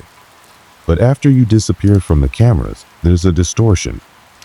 The shadow, it follows you, right behind you, out of the hotel. We don't know how to explain it. Our technicians say it's some sort of interference, but it doesn't look like any sort of glitch I've seen before. It's unnerving." I couldn't speak. The room felt like it was closing in on me. I wanted to scream, to demand answers, but nothing came out. It had followed me? But how could that be possible? I had seen it in the room. I had felt it behind me. But I didn't think it would. "I know this is hard to hear, Mr. Johnson," Michelle continued, "but I think you should know that the room you stayed in has a history. We don't like to talk about it much, but there have been incidents. Guests have reported odd occurrences similar to what you described. And well, the history of the hotel is complicated." "What do you mean?" My voice was barely a whisper. "I can't go into the details, sir, but we've had guests who never returned after staying in room 212. Some say they checked out, but no one could ever track them down. We've heard things. Some of the staff think that room is cursed. Others think there's something else at play. Either way, we've had our fair share of incidents. And I think we both know that something followed you, Mr. Johnson. The phone slipped from my ear, my hand trembling as I let it hang in the air. The room felt colder, darker, even though it was the middle of the day. I knew now that the shadow hadn't just been my imagination. It hadn't been a trick of the light or a malfunctioning camera. It had followed me, just as I feared. It had been with me all along, and I hadn't been able to stop it. I hung up the phone without another word, my mind racing. I couldn't keep running from this. I couldn't pretend like everything was fine. There was no escaping what I had experienced, what I had seen. The feeling of being watched, the fear of that presence, it was still with me, lingering in the corners of my mind. It had followed me out of the hotel, and now it was here, in my home, too. But it wasn't just the shadow that bothered me now. It was the unanswered question, why? Why me? Why had I been chosen? Why had it followed me? I spent the next few days researching, trying to make sense of the hotel's history. What Michelle had said had only deepened my sense of dread. The more I read, the more I discovered that I wasn't the first person to experience something like this. There were others, dozens of others, who had reported strange happenings, eerie figures, and a growing sense of unease. No one knew the full story, but the rumors surrounding that hotel were enough to send chills down anyone's spine. I called the hotel one last time, trying to get more information, but when I did, the front desk told me there had been a system error. Michelle was no longer available, and when I asked about room 212, I was met with silence. I moved out of my apartment shortly after that, unable to stay in the place where the presence seemed to cling to every corner. The shadow had followed me, but I didn't know if it was done yet. I didn't know if it would ever leave. I never went back to the hotel, and I never will. As much as I wish I could forget what happened, as much as I wish I could leave it all behind, the memories linger in my mind like a cold chill that never quite fades. I don't know what that thing was or what it wanted from me, but I can't shake the feeling that it's still out there, somewhere waiting. It was the summer of 2012 when things changed for me and my friends. At that time, we were just a group of kids living in a quiet suburban town nestled in the hills. The kind of place where everyone knows everyone, and life feels calm, perhaps too calm. We all lived on the same street, a small cul-de-sac surrounded by tall, dense trees and rolling hills that stretched for miles. It wasn't a bustling town, but that's what we loved about it. Our days revolved around the usual teenage rituals, school, video games, and hanging out at the park by the lake. But in the back of our minds, there was always the mystery of the old house on the hill. I remember the first time I saw it. My friends and I were walking home from the park, and there it was, looming above us in the distance. It was easy to forget it was there, hidden by the overgrown trees and thick mist that often rolled in during the early evening. But whenever you did take a moment to look, there it stood, a large Victorian-style mansion with broken windows, a sagging porch, and a roof that looked like it could collapse any minute. Rumors had surrounded that house for years, stories passed down through generations of town residents. Some said it had been abandoned for decades. Others claimed it was cursed, and the last people who lived there had vanished without a trace. I didn't pay much attention to those stories at first. I was skeptical, just like any teenager would be. But there was one thing about that house that always stuck with me. It had a strange pull, an odd magnetism that none of us could ignore. Our group was made up of 4 close friends, myself and 3 others: Mark, the quiet one who had a knack for photography; Ben, always the joker and prankster of the group; and Mia, the level-headed one who kept us grounded and always thought things through. We were just getting ready to enter high school when the talk about the house resurfaced. One late afternoon, Mark came over to my house, his camera bag slung over his shoulder. We had just finished our usual after-school routine of playing basketball at the court near the park. "You know," Mark said, as he flopped onto the couch, his sneakers skidding across the floor. "I've been thinking, we should go up to the house." I looked up from my phone, raising an eyebrow. "Are you serious?" He shrugged, a half smile crossing his face. "What's the worst that could happen?" I had to admit, there was an intriguing feeling about the house, but I wasn't sure if I was ready to go there just yet. My thoughts kept drifting back to the strange stories, the things I had heard about the house that sent shivers down my spine. Mia and Ben were always up for an adventure, but I wasn't so sure they'd be on board with this one. It wasn't long before the topic came up during our usual hangout in the park. I sat on a bench with Mia, while Ben and Mark paced nearby, arguing about something that had just happened in a video game. Mia and I listened, a soft breeze rustling the leaves around us. "I think we should do it," Mia said, suddenly breaking the silence. Her tone was calm, but there was something in her voice, a curiosity that caught my attention. "I mean, what's the worst that could happen?" Ben stopped pacing and grinned. "I'm in. I've always wanted to see what's inside that place. Plus, if there's something creepy going on, that'll just make the story even better." He chuckled at the thought, and I could already picture his eyes lighting up with mischief. I stared at them both, unsure whether I was relieved or nervous. The three of them were already excited about it, and I was starting to feel the pull too. I could sense the thrill in their voices, the adrenaline of taking on something that was supposed to be off limits, unknown. That kind of thrill had always been enticing. "We'll go tomorrow," I said, trying to sound confident, even though I wasn't sure what I was getting myself into. As we gathered our things and headed home that evening, the air felt heavier than usual. The sky was darker, and the wind seemed to pick up, rustling the branches of the trees.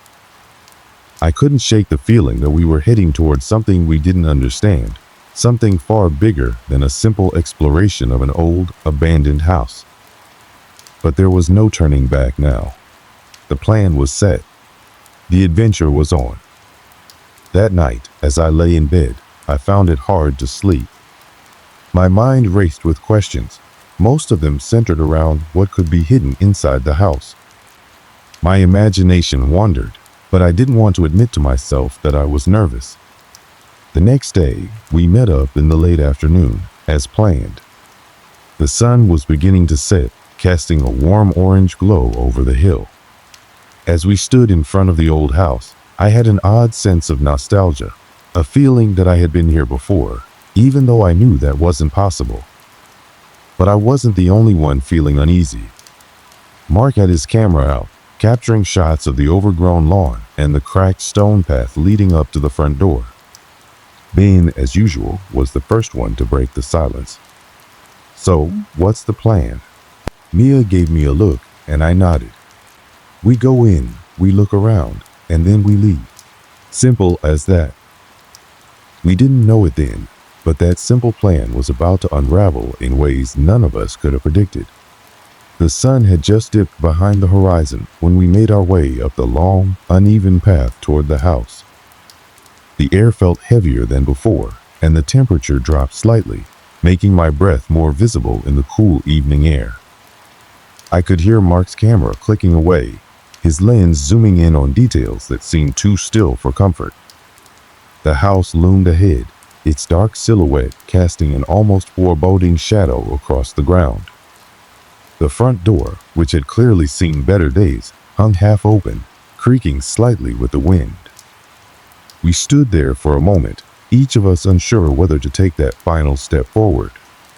It was as if the house was challenging us to cross its threshold. The silence felt thicker, almost suffocating, like the house was alive, aware of our presence. "Are we really doing this?" Ben asked, breaking the stillness. He was standing a little further down the path, his hands shoved deep into the pockets of his hoodie. The light from his flashlight bounced off the tall weeds that had overtaken the front yard. "Yeah," Mia replied with a soft but steady voice, clearly trying to mask the unease I could hear creeping into her tone. "We came this far. Let's just go inside, see what's there, and then leave." There was an edge to her voice, one that I hadn't heard before. It wasn't fear. Exactly, it was more like a determination to push past whatever was lurking in the air. But there was something else too, something unspoken, lingering in the back of all our minds. "I'll go first," Ben announced, taking a step toward the door. Without waiting for anyone else, he pushed the creaky wooden door open and stepped inside. Mark followed closely behind, still snapping pictures of the surroundings as he walked in. Mia glanced at me before stepping forward, her footsteps crunching on the gravel path beneath us. I hesitated for just a second before following. The door slammed shut behind me with a loud bang that echoed through the empty halls of the house, and for a moment my heart skipped a beat. There was no turning back now. Inside, the house felt colder. The air smelled old, musty, like stale wood and mold, mixed with the faint scent of something I couldn't quite place. The walls were lined with peeling wallpaper, some sections entirely missing, revealing crumbling plaster underneath. Dust hung in the air like a thick veil, dancing in the beam of Ben's flashlight as he pointed it down the dark hallway. The floor creaked underfoot as we walked deeper into the house, each step sounding unnervingly loud in the oppressive silence. "This place is a wreck," Ben said, his voice breaking through the stillness. "I bet you this place was beautiful at one point." I nodded, but I didn't fully agree. It was beautiful in its own way, in a decayed, forgotten sort of manner. There was something hauntingly captivating about it, the kind of place that draws you in and keeps you there, like a dark mystery waiting to be unraveled. We walked through a narrow hallway that seemed to stretch forever, the air growing colder the farther we went. Mark was still taking pictures, his camera clicking non-stop as we ventured deeper. And then, that's when it happened. We were passing a doorway to what appeared to be a sitting room, its furniture covered in sheets that had long since turned yellow with age. But in the corner of my eye, I saw something move. I froze. A shadow. It shifted against the far wall, just beyond the threshold of the room. I was sure I saw it. "Did you see that?" I whispered, my voice barely audible. Ben turned to me, his face illuminated by the flashlight. "What?" "I saw something move. Over there," I said, pointing toward the doorway. Mark paused and looked around, squinting through the lens of his camera, then lowered it. "What are you talking about?" "There's nothing." And then, right in front of us, the sound of a door creaked, faint but distinct. The door that led to the sitting room had moved just slightly, like it had been nudged by something unseen. We all stood there for a moment, frozen in place. I felt my heartbeat quicken, the sudden surge of adrenaline making my palms sweat. "That's weird," Mia said, her voice trembling slightly. "It's probably just the wind," Ben said, trying to brush it off, but even he didn't sound entirely convinced. "Houses like this get weird sounds all the time." "Yeah, but..." Mark hesitated, glancing back at the door. That was different. It didn't sound like wind. Mia walked toward the door slowly, her steps measured and deliberate. We all followed her, our footsteps echoing off the walls. When she reached the doorway, she stopped and looked inside. The room was empty, save for the furniture covered in sheets. But the air in there felt different, thick and heavy, as though it were suffused with an energy I couldn't describe. It was as if something was watching us. I felt it, an unsettling pressure that made my skin crawl. "We should go check it out," Mia said, her voice steady, though I could tell she was on edge. We followed her inside, stepping carefully over the debris that littered the floor. The furniture in the room had clearly been left here for years, covered and forgotten. There was an old, cracked mirror on the far wall, reflecting the dim light of our flashlights. As we moved further into the room, I couldn't shake the feeling that we were being watched. It was as though the house was alive, the walls themselves shifting and breathing with us. Suddenly, I felt something cold brush against my arm, just for a second. I jerked away, my heart racing. I spun around, but there was no one there. "Did you feel that?" I whispered to Mark, my voice barely a sound.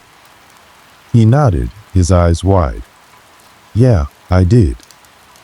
Mia and Ben both turned toward us, their expressions serious now. "What's going on?" Mia asked, her tone firm. "I don't know," I replied, trying to control my breathing. "But it feels like something's here." It was then that I noticed something on the floor, an old, rusted key. It lay in the corner, partially covered by dust and debris. I crouched down and picked it up. It felt cold in my hand, much colder than the air around me. "This is odd," Mark said, his voice low. "Why would a key just be sitting here?" Ben laughed nervously, trying to lighten the mood. "Maybe it's for the cellar or something. Let's go find the door that it opens." But I didn't laugh. I didn't feel like joking anymore. Holding the key, I felt the weight of something ancient, something forgotten, resting in my palm.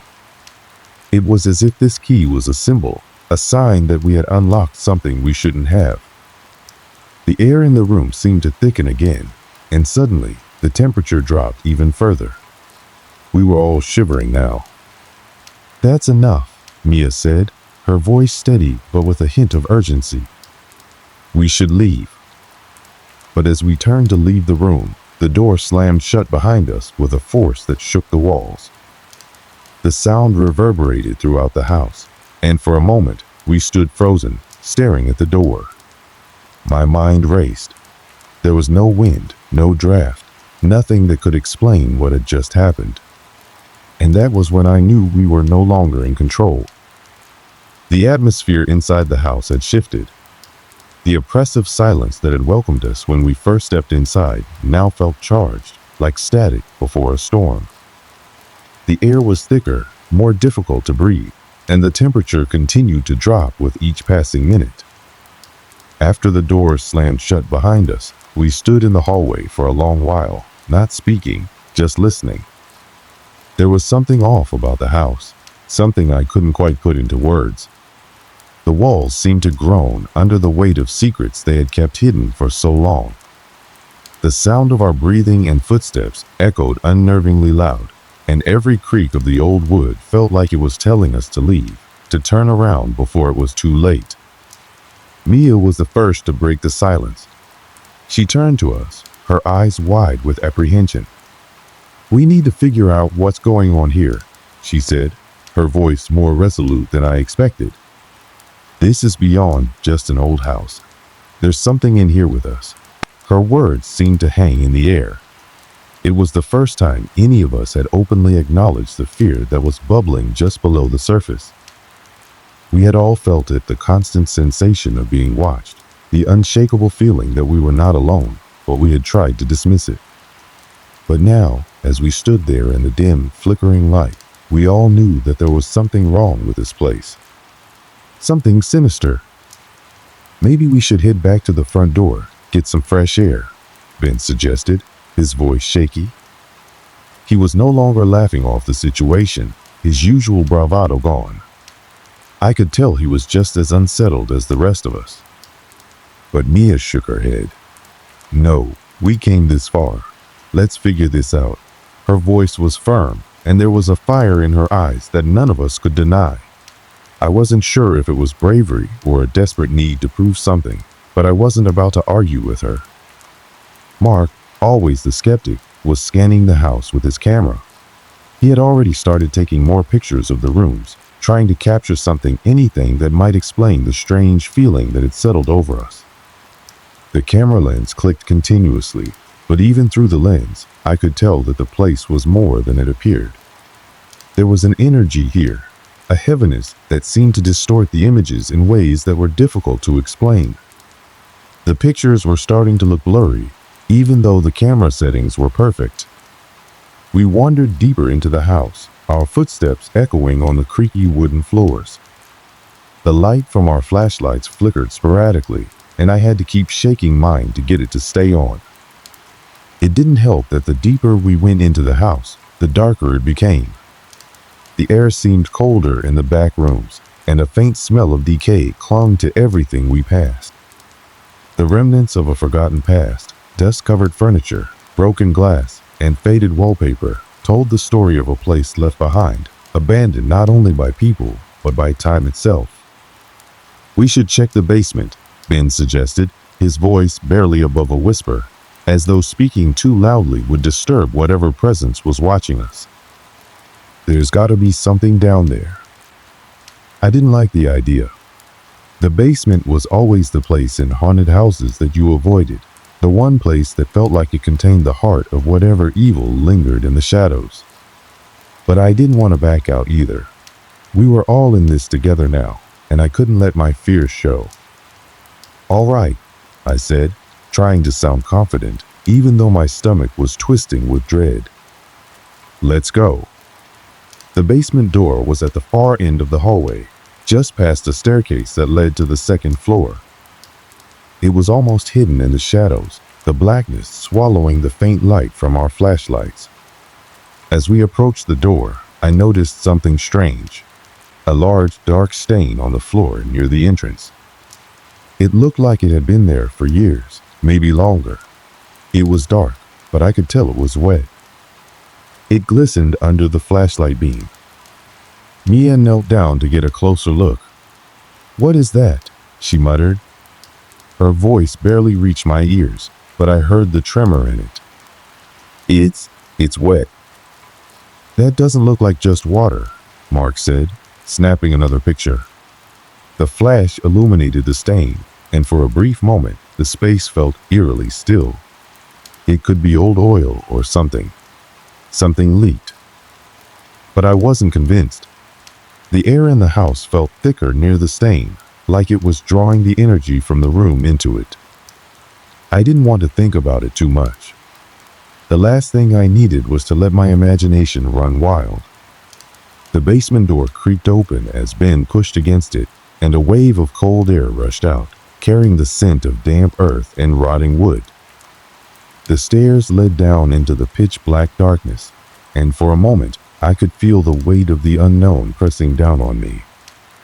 "We'll take it slow," I said, trying to reassure everyone, but my voice faltered slightly. I was lying to myself. I was scared too. Mia went first, her footsteps slow and deliberate. Ben followed closely behind her, and Mark brought up the rear. I stayed in the middle, but as we descended the stairs, I couldn't shake the feeling that the darkness below us wasn't just an absence of light. It felt like it was alive, watching, waiting for us to make the next move.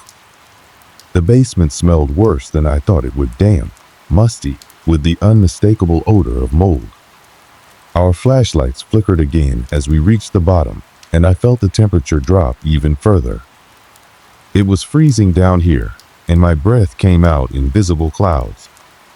"Let's just get in and get out," Ben muttered, clearly uncomfortable. His voice was tense, almost too tight. "This place feels like it's been sealed off for a reason." We moved through the basement, each of us stepping carefully, trying to avoid any loud noises that might disturb whatever it was that was lurking in the shadows. The walls were lined with old shelves, filled with jars and bottles that had long since been emptied or shattered.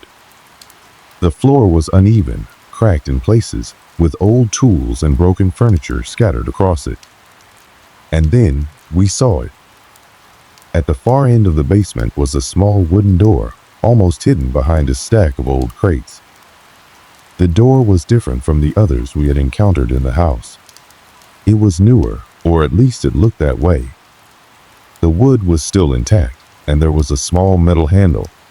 But what caught my attention were the marks on the door. Scratches, deep gouges that looked like they had been made by something or someone trying to get out. "What the hell is that?" I asked, my voice hoarse. I didn't even realize I'd spoken aloud until the others turned to look at me. "I don't know," Mia whispered, stepping closer to the door. "But it's locked." The feeling of unease hit me like a freight train. The air around the door was colder than the rest of the room, and the hairs on the back of my neck stood on end. Something was behind that door, something that had been kept hidden for far too long. We stood there in the frozen silence of the basement, and for the first time since we entered the house, I felt truly terrified. Whatever was behind that door, we were meant to leave it alone. But none of us spoke. We just stood there, waiting. The air in the basement was thick with tension as we all stood in front of that door. None of us spoke, the only sound coming from the occasional creak of the house settling and our shallow, uneven breaths. I could feel my pulse racing, a pounding rhythm in my chest that seemed to grow louder the longer we stood there. There was a sense of inevitability, as if whatever was behind that door had been waiting for us, and now we were finally ready to confront it. Mia stepped forward, her hand hovering over the handle. I saw her hesitation, her fingers trembling just slightly before she gripped the cold metal. For a moment, she looked back at us, her eyes wide with a mixture of fear and determination. She was the one who had insisted on investigating the house, the one who had pushed us forward every step of the way. Now, I could see the weight of it all pressing on her, the fear she had been trying to keep hidden bubbling to the surface. "We don't have to do this," I said, my voice sounding strained, even to me. But I knew even as I spoke the words that they were empty. We had come this far, and there was no turning back now. If we left now, it would haunt us forever. Mia didn't answer. She turned the handle, the metal groaning in protest. The door creaked open with an eerie slowness, as if it had been waiting to release what it had been holding back for all these years. A rush of cold air hit us as the door fully opened, and I could see only darkness beyond. The kind of darkness that seemed to consume everything, swallowing the light from our flashlights and leaving us with nothing but the feeling of an endless void. My stomach twisted, a sinking feeling that made me want to turn and run, but I didn't. None of us did. Mia stepped forward, her foot hesitant as it touched the threshold of the room beyond. The moment her foot crossed the line, a shrill, screeching sound filled the air, loud and jarring. It felt like it was coming from all around us, a sound that seemed to tear at the very fabric of the house. We all froze, our hands clutching our flashlights so tightly that my knuckles ached. I felt my heart stop for a moment. The sound was unbearable, the kind of noise that cuts through your thoughts and makes you want to scream, to cover your ears, to run. But we couldn't move. None of us could. We were rooted to the spot, paralyzed by the fear that had taken hold of us. Then, as suddenly as it had started, the screeching stopped. The silence that followed was deafening, more oppressive than the noise had been. I could hear my own breath in the stillness, sharp and shallow, as if my body was trying to remind me that I was still alive. But I couldn't shake the feeling that something else was there, something beyond us, in that room. Mia didn't move at first. She just stood there, frozen in place, her body tense. I could see the way her breath caught, the way her chest heaved with the effort to calm herself. But her eyes were wide, almost unblinking, staring straight ahead into the dark. And then, without warning, she took a step forward. "Wait, Mia, don't," I whispered, but it was too late. She was already inside, her figure swallowed by the blackness. My stomach dropped, and I could hear the others behind me, their breaths quickening, their voices trembling with uncertainty. "Mia, come back," Ben shouted, his voice cracking with panic. But there was no response. The only sound was the faint shuffle of her footsteps in the dark, growing fainter with each passing second. Without thinking, I followed her, my heart hammering in my chest, my flashlight cutting through the darkness. The beam bounced off old, rotting wood, casting strange, twisted shadows along the walls. The room was smaller than I expected, and yet it felt endless, like the darkness had a way of stretching the space, making it feel bigger than it should have been. I reached out in front of me, my hand brushing against the walls as I stumbled through the dark. The air was thick and oppressive, the cold biting at my skin. There was a musty smell, like old books and mildew, and something else, something metallic, like blood. I felt my stomach churn, but I didn't stop. "Mia!" I called out again, my voice trembling.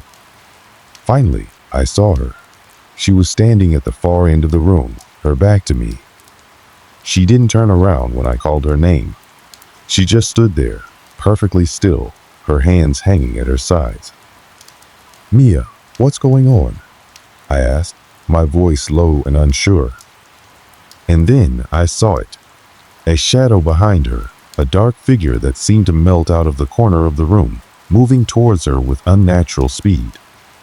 It was tall, too tall, and its limbs seemed to bend and twist in impossible ways. I couldn't see its face, but I could feel its presence, like a cold weight pressing down on me.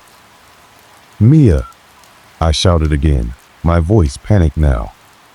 But she didn't respond. She was still standing there, her back rigid, her body unmoving as the shadow loomed closer. The figure reached her. It seemed to dissolve into her, sinking into her body like it was part of her, melding with her. I couldn't scream. I couldn't move. My body was locked in place, paralyzed by what I was seeing. And then, with a sudden, violent jolt, Mia turned. Her face was wrong.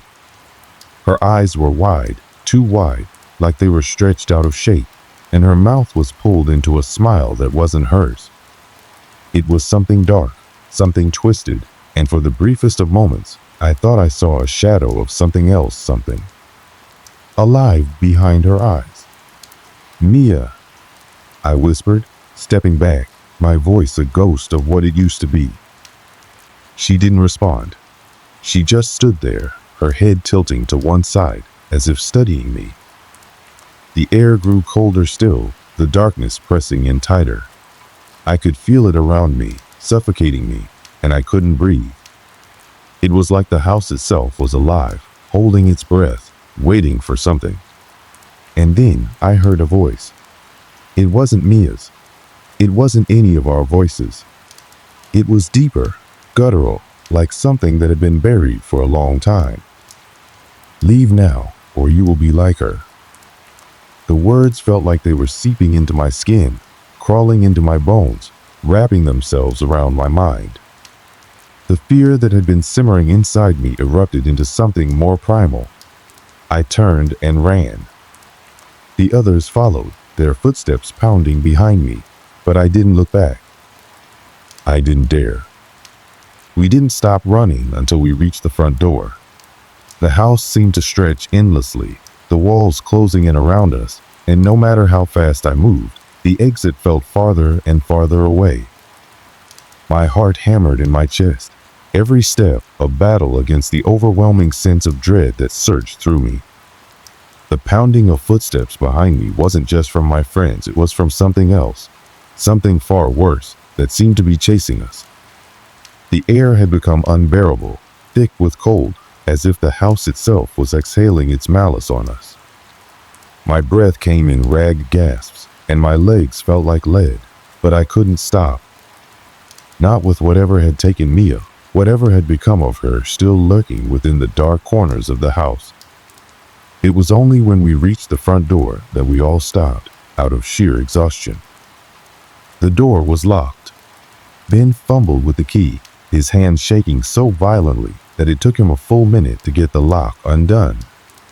I stood there, frozen, staring back at the darkness, half expecting to see something or someone emerge from the shadows. "You've got to hurry," I shouted, my voice barely louder than a whisper. The sound of footsteps, slow and deliberate, reached my ears. It wasn't just one set. There were multiple, too many. They grew louder and louder, and I felt my stomach drop. We were trapped. Ben finally yanked the door open. I stumbled forward, nearly falling on the porch as I felt the fresh air hit my face like a slap. But the moment I stepped outside, I knew something was wrong. The air was colder than it should have been, and the familiar sights of the outside world felt different. The woods beyond the house didn't seem as far as I remembered. In fact, everything felt distorted, like reality itself was bending. We didn't say a word as we ran, the ground beneath our feet a blur as we stumbled away from the house. None of us looked back, not even for a second. I could feel the pull of the place, like it was trying to drag us back inside. The sound of the footsteps behind us faded as we made our way into the safety of the open field, but the feeling of being hunted never left. When we finally stopped, breathless and out of sight of the house, we collapsed to the ground. I glanced around at the others, trying to get my bearings. I could still hear the echo of Mia's voice in my head, that unnerving smile, her face so contorted that it was impossible to recognize her. The image was burned into my memory, but what terrified me more was the emptiness behind her eyes. She wasn't Mia anymore, I muttered, staring at the ground as I tried to regain control of my breathing. It wasn't her. We saw it too, Ben said, his voice shaking. What was that thing? It wasn't human. It felt like something else. Maggie, who had been unusually silent since the incident, finally spoke up, her voice soft but steady. That thing, or whatever it was, wasn't just in the house. It followed us. I could feel it, like it was right behind me, waiting for me to turn around. We were all too afraid to acknowledge the fact that we might have been marked, that the house had taken a part of us, even as we fled. I shuddered at the thought, but I couldn't dismiss it. Everything about the night felt wrong. I could still feel the air around me, thick and suffocating, even though we were far from the house now. The presence that had stalked us hadn't vanished when we left its walls. It was still here, lingering at the edge of our perception, like a shadow that refused to leave. But despite the terror, there was one question that burned through my mind. Had we truly escaped? Or had we just run far enough to be outside its reach for now? Maggie was the first to break the silence. We need to go back. We can't just leave Mia like that. I looked up at her, my heart sinking. What do you mean? We can't go back there. It's over. Whatever happened to her, it's not her anymore. Ben nodded, his face pale. We're not going back. We can't. There's nothing left to do. I felt the truth of his words sink in deep, like a stone falling into a bottomless pit. It was over. Mia was gone, and nothing could change that. The thing that had taken her was still in the house, waiting for anyone who dared to step foot inside. It was clear to me now that the house wasn't just some abandoned structure. It was alive, feeding off the fear and the souls of those who ventured near. Whatever force had taken Mia wasn't something that could be fought with bravery or reason. It was something far darker. We all agreed to leave, and we made our way back toward the car without looking back at the house. The night was deathly quiet, the only sounds our own footsteps as we walked through the empty streets. The sense of dread had not lifted, it had simply followed us.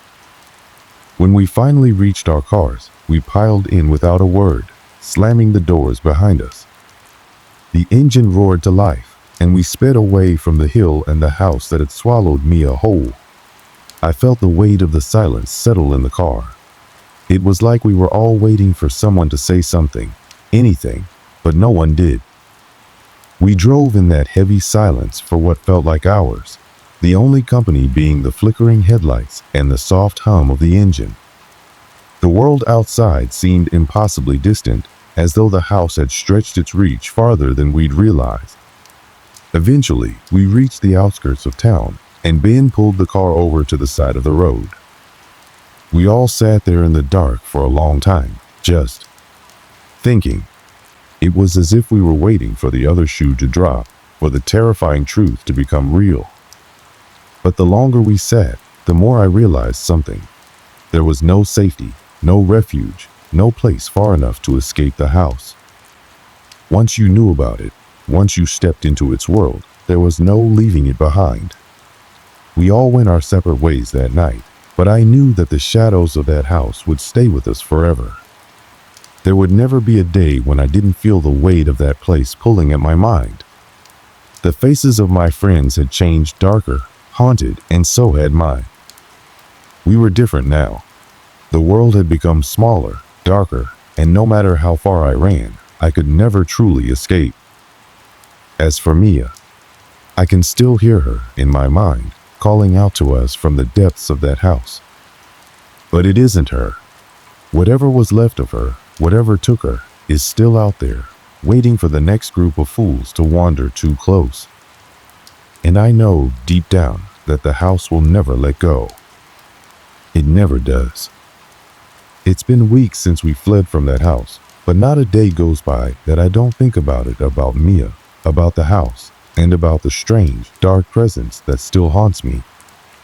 I tried to convince myself that the whole thing was just a nightmare, that the fear we experienced was simply the result of a few too many stories and the tension of being in an unfamiliar place. But no matter how hard I try to move on, I can't shake the feeling that something followed us home. Something stayed. In the beginning, we tried to go back to normal, to act like everything was fine. We went back to our routines, joked about the night as if it were some sort of twisted game, but there was a weight in the air between us, a distance. It was as if the events of that night had carved a divide we couldn't cross. No matter how much time passed, no matter how much we tried to convince ourselves that Mia was gone and that there was nothing left to worry about, we all knew the truth. We had seen something, felt something that could never be forgotten. I don't talk to Ben or Maggie much anymore. We don't reach out. The silence between us is unspoken, but it's understood. There's a part of me that feels guilty for not doing more to help Mia, for not trying to find a way back into that house to save her. But the other part of me, the one that still wakes up in a cold sweat, knows that it was impossible. Whatever had taken her wasn't human. It wasn't something we could reason with or fight. We had no chance, and in the end, I think we all understood that. I still go to bed every night with a tightness in my chest, trying to shake the memory of those final moments of Mia's face, twisted and unrecognizable, as though her soul had been drained from her body. I can still hear her voice, soft and distant, calling us, but it's not the voice of my friend anymore. The thing that took her had already begun to replace her before she even disappeared. Some nights, I swear I hear things. Soft scratching at the door, footsteps echoing down the hall when no one is there. I tell myself it's just my mind playing tricks on me, that the fear we felt in that house has seeped into my brain and won't let go. But there are nights when I can't sleep at all, when the dark corners of the room seem to shift and move, as if they're watching me. I tried to talk to my family about it, to tell them about the house and what happened, but I couldn't. How do you explain something so unnatural? How do you make someone understand the kind of fear that grows inside of you, the kind that sinks its claws into your very bones? I don't think anyone could ever truly understand. I couldn't even make sense of it myself. The house wasn't just a place. It wasn't just an abandoned structure. It was something more, something alive, maybe. A thing that existed beyond the physical world, feeding off fear, feeding off the lost souls that wandered too close. It was only a week ago that I got a call from Ben. He sounded different, distant, detached, like he was calling from far away, but his voice still carried the weight of that night. He told me something I couldn't believe. He had gone back to the house. I had to know, he said, his voice rough, shaky. I couldn't stop thinking about it, about Mia. I had to know if we missed something, if there was a way to get her back. I didn't know what to say. I couldn't understand why he'd do something so reckless, why he'd go back to the one place that had broken us all. But he was insistent. It's worse than I thought, man, he continued, his voice barely above a whisper. It's still there. He didn't tell me exactly what he'd seen, only that the house hadn't changed, that the air still felt wrong, that it still held the same oppressive presence it had that night. The thing we had all run from was still there, waiting for its next victim. I asked him why he didn't just leave, why he didn't just let it go. But he didn't have an answer. He didn't even know why he had gone back. It was as if some part of him had been pulled toward the house, drawn to it by something that couldn't be explained. The call ended abruptly, and I haven't heard from Ben since. I don't know if I'll ever hear from him again. The weight of that night has left a mark on all of us, but for him, it seems like that mark is deeper, darker. I can't help but feel like I've lost him, just like we lost Mia. I've tried to get on with my life. I go to work, I meet friends, and I pretend like everything's fine. But there's always that feeling, the one that sits in the back of your mind, just out of reach, like a shadow you can never outrun. I can still feel the pull of the house, the way it twisted the very air around us, the way it made us feel like we weren't alone. And maybe, in some twisted way, we aren't alone. The house is still there, standing atop the hill. And in the quiet of the night, I know it's waiting for the next group of curious souls who will dare to enter its doors. I can't say I've forgotten it. How could I? The house has become a part of me, a part of us all. And no matter how far I run, no matter how hard I try to push it out of my mind, I know that it's still there, still watching, still waiting. First, for someone else.